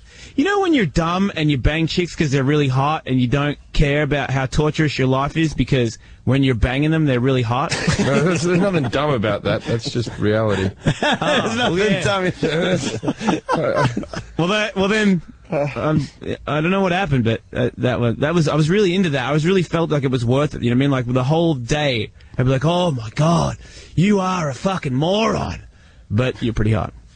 So I'm going to bang you, and then I'm going to get over it, and then in the morning, on it would go again. So, so what was like the last straw where you finally said, "Fuck the hotness, I got to get out of this nightmare"? The last straw was the actual beatdown that I told you about. That was in I was in Aspen. It was one of my skateboard sponsors had taken me there to do a bunch of bullshit for the Winter X Games, and I was signing autographs at a club for a bunch of snowboarders, and that's when I got beat up that night for coming back, and there was dudes in the room next to me that heard the whole thing. And they were other skateboarders, and they were like, dude, because nobody believed, this is the thing, I thought everybody just didn't care, but someone was like, dude, look at your fucking head. And I was like, what? Like, you're messed up. And I was like, so what, dude? She's a little girl. I get messed up all the time. And she was like, they said, you cannot stay with somebody who does that to you. Just because you're the guy and she's the girl, that doesn't make it right. So I think my friends kind of got into my head, and that was the end of that. What's she doing? What's she doing now? You know what she does? She actually she lives in LA now, and she had a baby with an actor dude who wants to be an actor but didn't really make it. I think he was in one movie, and then it kind of fizzled, which is awesome. Yeah. And she had a baby. And now she lives in LA. I think she's a yoga instructor. Oh, hey, look at that. Huh? You know what else she did after I boned her? Found Scientology. She's all into Tom Cruise's fucking alien load and shit. That is big in L.A., huh? Yeah. Jesus Christ. Well, she found her inner peace. Whatever. Hey, Dana White wants to say hi to you, Jason. Yeah. Dana. Yeah. We got Jason Ellis on the line, too, here, who just had his first fight recently. When are you going to sign me up, Dana? Dana, can you hear him? No, I can't hear Jason. Are we on the air? Yeah. Tell him I want Jason. Anderson Silva. Oh, he said he wants Anderson Silva. He wants you to sign him up immediately. This is going to be painful if we have to. Yes, tell him. No, there's got to be one lousy button. We want Jason Ellis on the... Tell him he better stick with little strippers from L.A. He doesn't want Anderson Silva yet. Oh, you better stick to little strippers from L.A. You don't want Anderson Silva yet. It was a fucking joke, Dana. It was a fucking joke, Dana. Jesus Christ. Jason, can you hear him, though? I can hear him now. Yeah, I can hear Jason. Okay. What's up, dude? Hey, man, I was just kidding. I want no part of your organization whatsoever. Everybody in there is way tougher than me. I'm just a skateboarder dude who likes to punch people who suck. I can't hear anybody now. All right. That's wonderful. Fantastic interview we're doing today. All right, thank you, Dana White. All right. Dana White's back on hold. He's back on hold. Your show's just as fucked up as my show. That's awesome. Oh, it's the equipment. You know how it is. Yeah, when you become a huge radio star, trust me, nothing will change. The equipment will always be fucked. Well, I think equipment that fucks up is good. It's good to talk about. I want more people to work for me. I only have one dude that works with me. His name's Cowfucker. Right. And he wasn't Chris in that. Yeah, it's his name. No, it's an Aussie thing. You know what I mean? He's 7 foot tall and all that bullshit. But anyway, I like that dude, and I don't want to tell him to fuck off. So I really want. I had what is it called? Those people that work for you but you don't pay them. Interns. Yeah, I had an intern. Slaves. I abused the shit out of him all the time for absolutely nothing, and I made fun of everything he ever did, and convinced him that he was gay, and it was so awesome. And now I don't have one anymore, and I just really want that back. I love making fun of people that work for me, and you guys are mega powerhouses. You almost beat Howard Stern. You guys are like the king of kings, but not really. You just missed out. We always reach a precipice and then we fall to our deaths and have to reclimb. We were well on our way, and then we decided to have a little contest where a couple had sex in a church. So, you know, that kind of happens. That kind of blew up everything for many years. Whose idea was that? Anthony's. What? Wow, I don't think so. I really don't. Really bad idea. You know what? For once, I don't even think it was our idea. Did they have sex? Did they have sex in the church? Rumor has it not only did they have sex, they did a little ass sex. But that is still sex. Not only did they have sex, but they also had good sex. That's the rumor that we don't know. In the church, you're not allowed to bang people in the ass. Yeah, that's what God frowns upon. The normal sex. No, there was this dude. I know about it because I have a guy that works here who's a Jewish dude, and he helps me with religion. But you only had the one there was a dude. This is another dude. Jewish guy? Are you making things up? Raw dog. He's not a myth. But anyway, he's real. He said that there's some dude that came down to a town where everyone was banging everybody in the ass, and he said, "You guys can't bang each other in the ass anymore, or God will like fuck up your town." and then they fucked each other in the ass, and he fucked up the town. Is that true? Yeah, I heard something about that. Yeah, forgot his name, but he sounded like a noble guy. I know that story. All right. You don't know that story? I said I know that story. It's in the Bible. It's a great one, yeah. And did you know, Sodom and Gomorrah. Friend, he's Jewish. He said that the Jews dobbed in Jesus to the Romans, and the Romans killed Jesus. And that's why... That's what he said. Fuck And off. he's Jewish. No, the Jews That's had what he something to do said. with it, I think. I thought the Jews just killed him directly. Well, Why would they kill him? They are one. He's a Jew. Why would you kill yourself? I think the Romans poked at him a little bit, but I think, yeah. I heard that they dobbed him into the Romans. Yeah. And now they're really sorry for it, but they still did it. That's what I've been told. Maybe But I really want to talk about you and your glory, man, because I don't get to talk to anybody in radio that's glorious. Oh, please. I mean, I've never... Come on, dude. Look, man, there's the Howard Stern dude, and then as far as I know, I don't really follow radio that much. I listen to that guy because I'm like, oh, wow, you can actually say what you want to say and get paid for it. That's pretty cool. And then there's you guys. You guys rattled the cage. You're the next in line. This is what I want. I can't be the #1 skater in the world. I'm sure as hell never going to be in the UFC because I have had a fight, but I suck. Dana will explain it later. But I want to be the radio dude, and you're the dude. You guys are the dudes. We've been next in line for 10 years. Yeah, but that's good enough. I'll take that. Let me fucking work underneath you guys. I'll be third in line. It'll be a great time. I want a Porsche, motherfucker. Come on. Let's hang out. You must have money. You got a Porsche already, don't you? Yeah, I got nothing. I got Starbucks in my fucking hand. That's it. He's got a little of everything. He was in Mall Cop. You got your own band. Taint Stick. Taint Stick, recognize. Recognize the Taint Stick. Yeah. The show today is actually groundbreaking.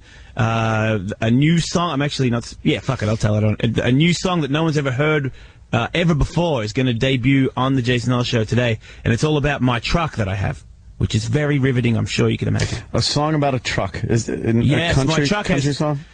No, we're sort of a metal comedy band, but we're very serious. And I mean, the only thing that stops me from being really committed to it is, as I said before, I dropped a bunch of loads in my wife's carnival, and there's no fucking coming back. Yeah, that's baby. Because now that the radio show is getting better, and I get a lot of girls like, hey, I'm like, cool, I have 2 kids.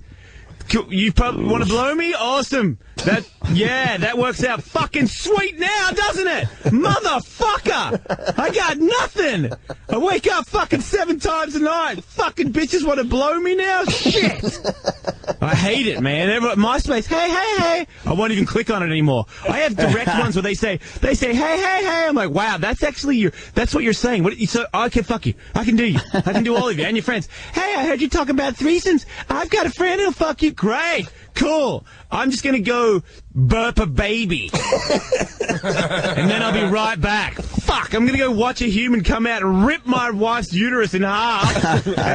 And know that that's the only uterus that I'll be touching ever again. And you and your friends all want to blow me? Sweet. Can't wait to fucking go home. You got the worst timing. You should have started this radio thing in your early 20s. You have the I know, but I didn't know I was that funny. Yeah, you're pretty funny. You're very funny, actually. Not as good as you guys. Jason Ellis. Okay, the Jason Ellis Show. You can hear it live every weekday, 3 to 7 on Faction. Right? Faction, the #3 radio. Recognize Faction is coming up, motherfuckers. I fuck everyone. I will fight every other radio channel representing Faction. We are way better than everybody. You know what? Fuck you, Opie and Anthony. Fucking Faction is coming for your asses. Virus versus Faction. Come on, dance with me. Oh, wait a minute. I'm on your channel now, huh? Virus versus Faction. I like that. As long as we don't have to attempt to punch you. No, wait a minute. No fighting. Now I'm collaborating. Let's have a no fighting fight, and then I'm in. No, it's you. Now it's you and us against the world. Now I have extra backup. I'm Virus Faction, right? I like that you're on our side. Trust me. Yeah. Hey, everybody, get my balls. I am Virus and Faction. I own the fucking world now. I am king of all. Wait a minute. Got 2 channels. That's Wait a minute, cool. motherfucker. You now have 2 channels. Yeah. We only have 1. What's you that can about? come on here. Why don't you come on my show and relate to the kids? Opie and Anthony to relate to the kids. Come and see the kids, man. So you can still have a job in 20 years. I'll hook you up, man. I'll introduce you to all the kiddies. We're going to do a little kids channel, do a show on that. Well, Faction is Sirius 28, XM 52. And then Saturday night, 7 to 9, we're doing a best of Jason Ellis on the virus. We're going to, like, ease you in slowly here. And I don't know. Then maybe you move over and we take over the world. Yeah, let's all get, like, matching cars with our faces, like, painted on the front. I've always wanted that. We could start with, like, matching tattoos or something. Yeah, that's gay, dude. You're on your own. That is pretty gay. Yeah, I'm not doing that. Dicks on our asses. That's what I want our tats to be. I'll do that. I'll do that. Yeah, that's not gay. That's a good one. No, if you had they're all, let's all have matching, I'm going to kick ass tattoos, that's gay. But if you have dicks on your ass, it's completely acceptable. And limp, not hard-ons, that's gay. Of course not a boner. No, just a limp dick right near your asshole. As soon as it's a boner tattoo, then it's gay. So gay. Right. I want balls on my neck. Way, you know what you should ask? Balls on your neck. Yeah, because guess what you should ask Dana White? Dana White's #1 fighter, the heavyweight champion of the world, Brock Lesnar, has a straight-up cock tattooed on his chest. And he does! That's tell fantastic. Dana that Brock Lesnar. He's an animal. Brock Lesnar needs to get some balls tattooed on his jugular. I'm kidding. That dude's a vicious man. But still, you look at it. Go look at it right now. Look at the picture. He has a sword, and because of his humongous boob muscles, his sword right near the neck area. Looks a little bit like a knob. Yeah, get a Brock Lesnar picture up before we let Jason Ellis go. Yeah. It's he's one hell of a beast, but I'm telling you, if he wasn't a beast, everyone would beat him up for having a cock on his chest. What else you doing on the show today, Jason? Record deals and talking about a baby coming out of my wife's vagina and debuting a new song. And, and probably I'll do the... Is this your first live show since having the kid? Yeah. Yeah, nice. I'm back. I'll be checking it out today then. Cool. Yeah, I'm going to talk about you guys and how we're now like the Wonder Twins, except we're not gay. We're combined. What's a good one? We're like Birdman. You're Birdman, and I'm that fucking eagle. And talk about and when the sun's out, we're going to fucking fly out of a cave and fuck everybody up. It's going to be awesome. It could be like that. And make sure you start learning how to sound like an eagle. And make sure you trash Jim Jefferies on your show today too. Fuck Jim Jefferies! Guy's a steaming pile of shit. Who is Jim Jefferies anyway? What the fuck? It's me and AC/DC. Fuck everybody else. That's the only Australians allowed. Yeah, Jefferies is taping his HBO special tomorrow night, Saturday night. First Australian ever to do one. Yeah, we're tired. A funny guy from Australia. Wow. He must really bone a lot of horse. He's fucking hilarious. Wow, that is a weird... You got herpes? No, actually, no. Every now and again, I think I've got them, and the doctor just says it's like a rash. Speaking of herpes, Bret Michaels admitted to you that he has herpes? 1 and 2, motherfuckers. He said one. I said herpes. He said 1 and 2. He goes 1 and 2. Is that like? So is that 2 grades of herpes? No, that means mouth and pee-pee. Oh, I got the mouth one. Every time you watch that show and he makes out with those chicks, like what did the other? I was watching with my wife. I can't watch now the show becomes really entertaining because he does it to everybody with his 50-year-old. He's a nasty ass motherfucker. I actually like the guy, but he's the most grotesque individual ever, and he has that weird. You know, because he puckers up so he looks good in the photo. He looks like a girl from the 80s. You know that whole thing he does? Yeah. He does that when he makes out with him, so he's like, and just drops herpes all over everybody. There's no remorse. He made out with like a 22-year-old the other day. He's like, welcome to herpes, like all over his face. Fucks her life up, and anyone she fucks. Welcome to herpes. He gave her herpes all over her face and then fucking booted her off the show. Like, thanks a lot. Here's a little token of... You know what? You can only give them if you've got them at the stage. You can still fuck a chick. You know what? Fuck That's a complete lie. That's a complete lie because I also do sex stuff on my show about because like I said, I care. I care. But herpes, when you're not showing with the condom on, you can still get herpes. Wow. Terrify yourself on that. And did you know that where you are, 25% of you have herpes? Really? What? Yeah. Yeah, it's just about Don't fuck anybody in New York, dude. Come back over here. Most people have herpes. Oh, right. I'd rather say New York has more herpes than anyone in America. I'd rather say 75% don't. I'm more the herpes are those 3/4 empty. Right, then... yeah, that's what I say. You know what? Fuck Bret Michaels. He's a friend of ours, and he didn't admit the herpes thing on our show. He goes to Jason Ellis and admits it. He admitted AIDS on our show, which was really he admitted big. AIDS on our show. He admitted AIDS. Take that one, Jason. Take that. Take that. Touché. Take that. You guys really are the powerhouses that I've heard. All right. Can't wait to go for a drive in your Lamborghini. You got a Lamborghini? No, fuck that.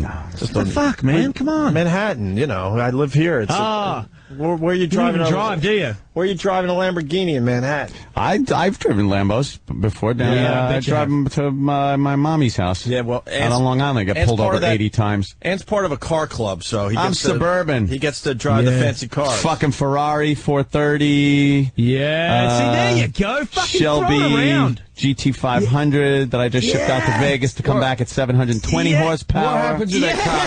Yeah. Yeah, fucking virus in the house. Check you out. I love driving cars fast and shooting stuff. That's my hobbies. Yeah. Awesome. Jason drives the drift cars too, right? Yeah, a little bit. I tried it. I was going to get into it, but then I had this fight coming up, and I realized the amount of training it takes to have an MMA fight that I had to drop a couple of things. So I hadn't ridden my dirt bike for a while. I haven't skateboarded for 6 months, and I just really trained my ass off to be a fighter. I'm not really a fighter. I heard you guys talking about it before, and I know Dana's going to be on. Yeah. I trained to be a fighter. I fought in the cage, but the more I trained and the more I got into it, the more I realized that the dudes that you see on the UFC. It's another game entirely, dude. These guys are, I don't even know. They're subhuman. Shit, man. Yeah, they really are, dude, because what I did was, it fucked me. It was the toughest thing I've ever had to do. Not to mention, when you fight somebody in a pub, you don't know it. It's a different thing when it's like, I will see you at this time, at this day, and with a dude in the middle who will tell you both to go at the exact same time. I'm going to be training very hard. I hope you are, and then I'm going to try and kill you. It's a really weird thing, man, because it's not boxing. I did the boxing thing. MMA, it's like the little glove. When I first put the glove on before I went out, I was like, dude, this glove just stops my hand from cutting open, and that's about it. That's the only thing that it prevents. Yeah. And when I hit you with it, you're gonna fucking die. And the other guy's trying to do the same thing. It's such an awesome experience, though. It's like fucking somebody who said they have herpes without a rubber, but they didn't show a scat, which is another show entirely. All right. Hey, we got to let you go, man. Jason, it was a pleasure. Hey, thanks for letting me on there, man. Cool, Jason. Remember, non-boner dick tattoos on our asses. Right. When I come to New York, let's do it. Let's do it in a church. No shit. It's a joke. It's a joke. Just Team Virus. Team Virus. Team Virus. Yeah, way to hurt us. Thanks. Way to remind us of that nightmare. All right. You'll be all right. Hey, we'll talk to you soon, all right, Jason? All right, man. All right, later, boss. Peace. Jason Ellis, everyone. He's the real deal. I really enjoy his show. And you can listen to him weekdays 3 to 7 on Faction, Sirius 28, XM52. And we're going to give a bunch of people a taste at Jason Ellis on Saturday nights from 7 to 9 right here on 202. All right? Right. On XM. And Sirius 197. Mm-hmm. Okay. Right. That was exhausting, though. Now I need a nap. I know. I could talk. That's how we used to be at AAF. What? All hyper? Just hey! Before we got better. See what you got to look forward to, Jason? Bitterness. Bitterness. He was asking. It's getting kicked around. Right. It's all fun. Everything's new to him. Oh, it's fantastic. Wait till the bosses beat you down for a decade. They fucking physically browbeaten. Right. Ass raped. Wait till your first contract negotiation. Right. You got so many firsts in your career. Wait till they take every great bit you came up with and tell you why you take can't that do it away. anymore. They just pick. You know what it is? Sit there and let them pick your soul away, your very soul, until there's nothing left of what was you. Oh yeah, and then there you've made it. There's going to be no more Pink punching you in the face. Yeah, because that's not cool. Especially you punching her, that ain't happening in another year. LL Cool J trashing him, no, never going to happen. That won't happen. Because he's going to be involved with something that matters. That you can't talk about because it's that and this. It's refreshing to hear somebody with that much energy in the business and that much faith and just thinking, that naive thinking that it's all going to go great and stuff. Believe me, he sounds very good. I bet he'll be very successful, but by the time you get everything you want, you're an empty shell of a man. And that's why he sounds like we used to. Yes. Is he still here? He's done, man. Oh, thank fuck for that. Bloody hell. I had never heard. So I was homesick about 50 minutes ago I was homesick, and now I don't want to visit the country ever again. What's wrong, Jim? Fuck you, we're gonna punch someone in the fucking head, and the thing in my wife's fucking snatch has just been coming, and the baby fell out in the fucking thing. That's what he does. Oh my God! And you're a fan opening. He is shit. That guy is fucking shit. He didn't say one fucking funny thing. He didn't let anyone fucking get in. He just mouthed off about everything. And you're a fan. You Aussies cannot get along. That's why you're not a superpower. That's why you're not a superpower. I just went into the office and said, I'm not going to say, I got to walk away. This guy's fucking... You should have said it to his face. I couldn't get a word in. Try to say it to his face. He would have told me that he punched some guy and that karate isn't a fucking known form of martial arts. We were just talking about, though, this is how you are at the beginning of your radio career. If you listen to early tapes of us, I think you've been in those shows, we're full of piss and vinegar. It's we're in radio, man. This is the... And then as time goes by and your bosses and the business suck the fucking life the life force out of you, then you end up like this, where you're just like, just fuck everything. To all the listeners fuck everyone. I'm halfway through a crossword. Right? That's how fucking much. And I've never done a crossword, and I'm not even good at them. Yeah, I saw that you changed halfway through that. I just went, oh, fuck this. I'm not... Fuck this. I love that. Fuck this. Yeah, I like Jason Ellis. I like his radio show. That's funny. I'm sure his radio show's fine, but I certainly like his radio show. I haven't heard so many... I'm a swearer. I love a good swear. Don't get me wrong. He was selling himself to a whole new audience. You know what? And I think that's what one of the callers was going to get to, but fuck it, I'm going to just comment on this. When he's at the point where he's playing old tapes of himself and douche chilling out, perhaps we'll be in that montage. He's just so full of vim and vigor, energy, and that goes away. And I can only hope the bosses shit on you enough that you can have a career just like we've had. Success, sure. That part of it's fun. It's exciting. You get to get things you want. You know, it was very nice when I paid my credit cards off and I would look at something in the store and go, I could just buy that. Yeah. But then you realize they've taken my very soul from me. The bosses have taken my soul. Oh, I enjoy my life. I enjoy my car. I enjoy everything. But there's part of me that I listen to in my early tapes that's dead! And then when this business is done with you, they just throw you out with the garbage. Spit you out into a big fucking dumpster. What respect you used to have, that's long gone. I'm not going to apologize. He's probably a very nice man. I overreacted there.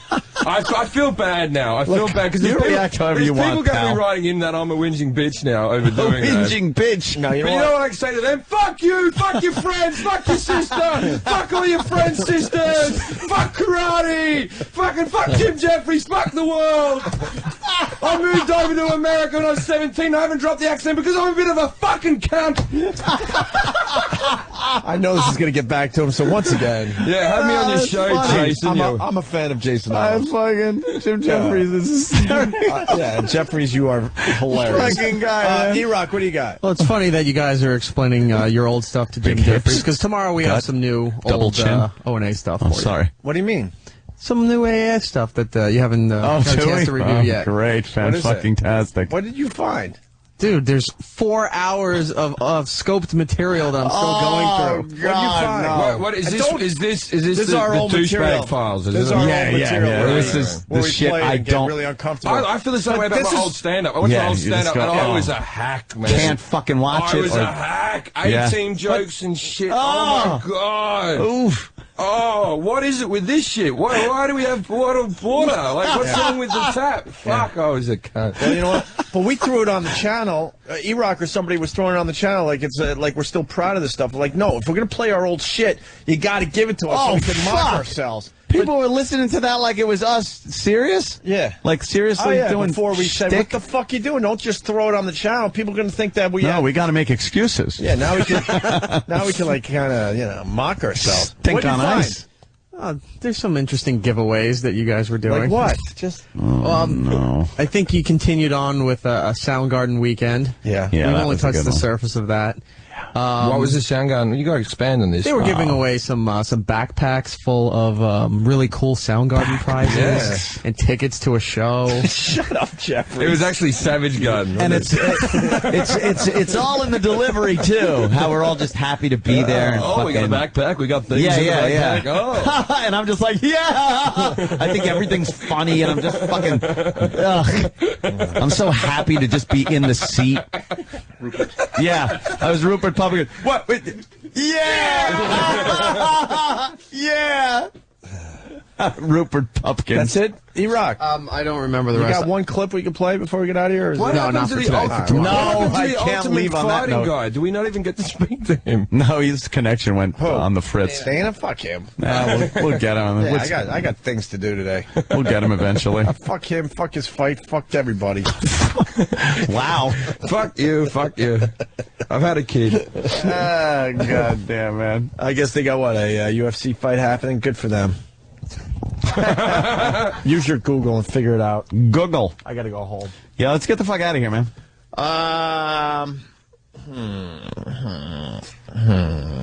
All right, yeah, we can do that. Congratulations, you've won a pair of My View video glasses. What? Oh, I know. How'd that happen? Then the Savage Garden backpack. Danny, trust me, I do know. I know, kid.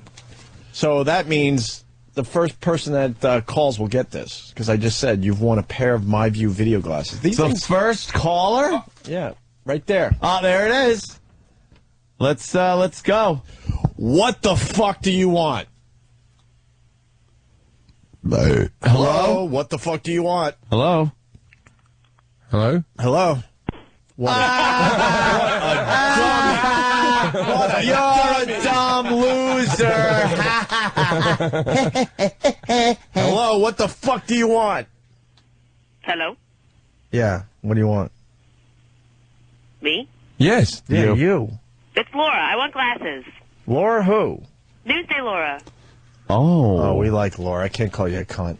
Oh, I don't know you, Laura, you cunt. Oh, I'm so sorry. I'm only joking. I'm sure she's very nice. Friends or relatives of anybody working for the Opie and Anthony Show or Sirius XM Satellite Radio cannot win this cup. Please, have you ever been over Opie or Anthony's house? No, this one. If you've ever been to F.H. Riley's, you're not eligible. All right, Laura, can I ask you these questions? Yes. Have you ever been to F.H. Riley's? Yes. Have you met Opie? Yes. Have you met Anthony? Yes. Have you ever been to either of their houses? Yes. Have you ever drank with them? Yes.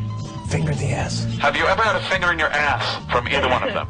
Yes. No! What are you, crazy? You know how much money I could lose? You're a married woman. Insane?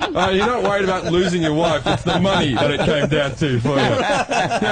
You didn't go, I could lose my wife. You went, money! No, just fucking. No, she's not a relative or anything. No. She's been to your house? And she was legitimate. Yeah. Did you finger her and her man? No, her and her man's come over. Her man's? Yeah. Yeah? Yeah, come over, drink a few beers. You know what? Give her the glasses. The only reason I'm giving Laura the My View video glasses is because she brought over 200 people to F.H. Riley's, and they spent a fuckload of money. Yeah. So this is plugola, my friend. Oh, that's wonderful. No, it isn't. Thanks. Yeah. This was an unscreened phone call. It really was an unscreened phone call.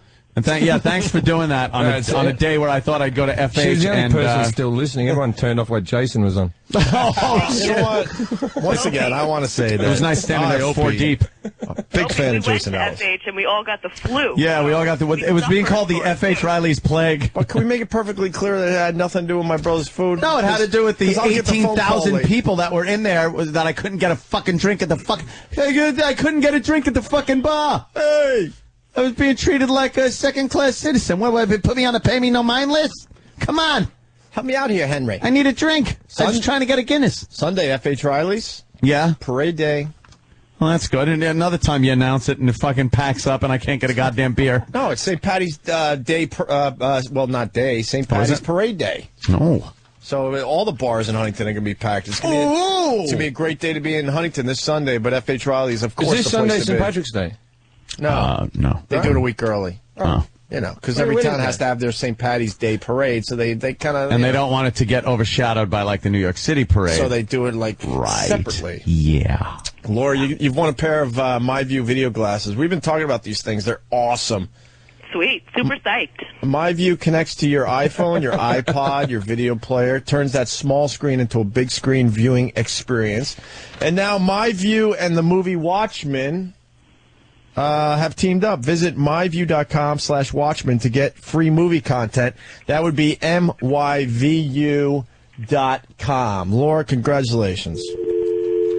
Oh, isn't that a shame? Stay on the line for your address for the glasses to be sent out to you. Oh, that's a shame. That really sucks. God, there's no way to get back in touch with her. No. I guess we're just gonna have to I get. have some glasses? Oh, wow. We're gonna have to. Well, we'll give put it him to back in the somebody else. closet and give him away some other time, I guess. Or we could just take another random caller. Or we can just give him to Steve C. with the other sets that he has. I did not steal it. Yeah. I swear to you. All right, yeah, sure. Jim Jefferies, you'll be here all day tomorrow, right? I'm going to be here again tomorrow, yeah. You're filling in for Jimmy, so you got to come in early. If I don't get fired for the Ellis comments, I will be back. He's cool. I can't get fired. You guys don't pay me. He's cool. Fuck off. He's Fuck that everyone. He's that type of guy. He goes with the punches no matter what. You'll come in early tomorrow? What time do you want me?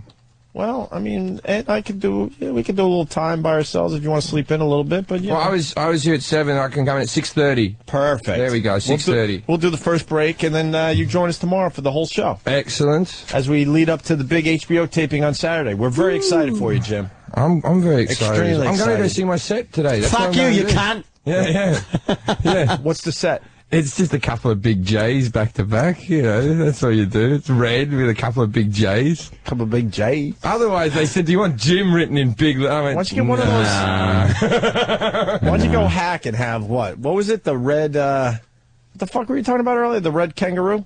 Yeah, the giant. Get a big giant dinosaur kangaroo Google behind it. There were put prehistoric kangaroo into your computer. There'll be a picture. Prehistoric kangaroo. Well, no shit. They were like fucking dogs that were 12 feet high. Exactly. Back in... But Ellis was saying that I was a liar, but I've never seen one. Yeah. I've only gone off the same news program that everyone else. I'm not lying from the aspect that I used to hang out with them. I've just heard that there might be. Oh, God damn. Yeah. I know. I know he's just fucking with. That's what I'm doing the same. Fucking, it's not like I hung out with them. That's fine. A 12-foot fucking kangaroo. I'm running my ass off. I used to use them. Wow. Yeah, there we go. You can sit in that fucking pouch. Yeah. Yeah, how much pot did you It's a smoke? marsupial. That shit never That lived. thing looks like a... They've found... Is that really? Because it looks very sloth-like. Yeah, they weren't regular kangaroos. No? Obviously, look at that thing. It's like E-Rock. It had like a head a bit like... It looks Put that like on Alf. faterock.com. Remember Alf, the TV show? Yeah, it looks like Alf. You're it's right. a big version of Alf. With a little youngin' sticking out of its fucking cunt hole that's on its belly. It's called a pouch. A pouch, yeah. Cunt hole. The marsupial. Michael Jackson's doing a press conference. They're actually following his bus. There's a lot of traffic. No one gives a shit. On MSNBC, CNN kind of has it as the bottom part of their screen. He's going on tour again. The doctor said he's okay. He's going to do some gigs at the O2 Center. That's what they reckon. Is that it? And it's a bigger rent. It was the Millennium Dome. It used to be the big white dome. The guy said he was just going to go to Vegas. And No one Vegas gives a fuck about Michael Jackson anymore. I'd still go see him though, just the once. Really? Wouldn't you, just to see how far? Because I think he hasn't even got his voice anymore. Yeah, he can't have his fucking voice. So you know what? You'll watch him lip sync. You won't even hear him sing like shit. You'll hear it all fucking lip synced. By the way, do yourself a favor. I'm sure most people know this by now, but if you don't, the video of the day is one of the most amazing videos of the day ever. A guy survives being. How do you explain that? A guy's standing near some train tracks, and he can't see down the train tracks because a flatbed truck full of shit is across the train tracks at a 90-degree angle. Basically a tractor trailer. Yeah. And a train hits that, and that gets thrown into the guy. Yeah. Does he live? Yeah. Alive. I've seen the footage. He's I alive. thought this was just footage of a day ago. Hell, he's alive. No. He made How it. does he live through that? He made it. He had no clue the train was coming because he sees the truck. So he walks behind the truck like, all right, I can Did he get go over there. under the truck? I seen him get smashed into. Obviously, something happened where it pushed him, and then the truck must have fallen sideways, but it didn't hit it. It didn't land on him and scrape him across the pavement. There was some kind of opening that he went through. I would die if someone hit me on a bicycle. Yeah, and this guy gets hit by a fucking truck train.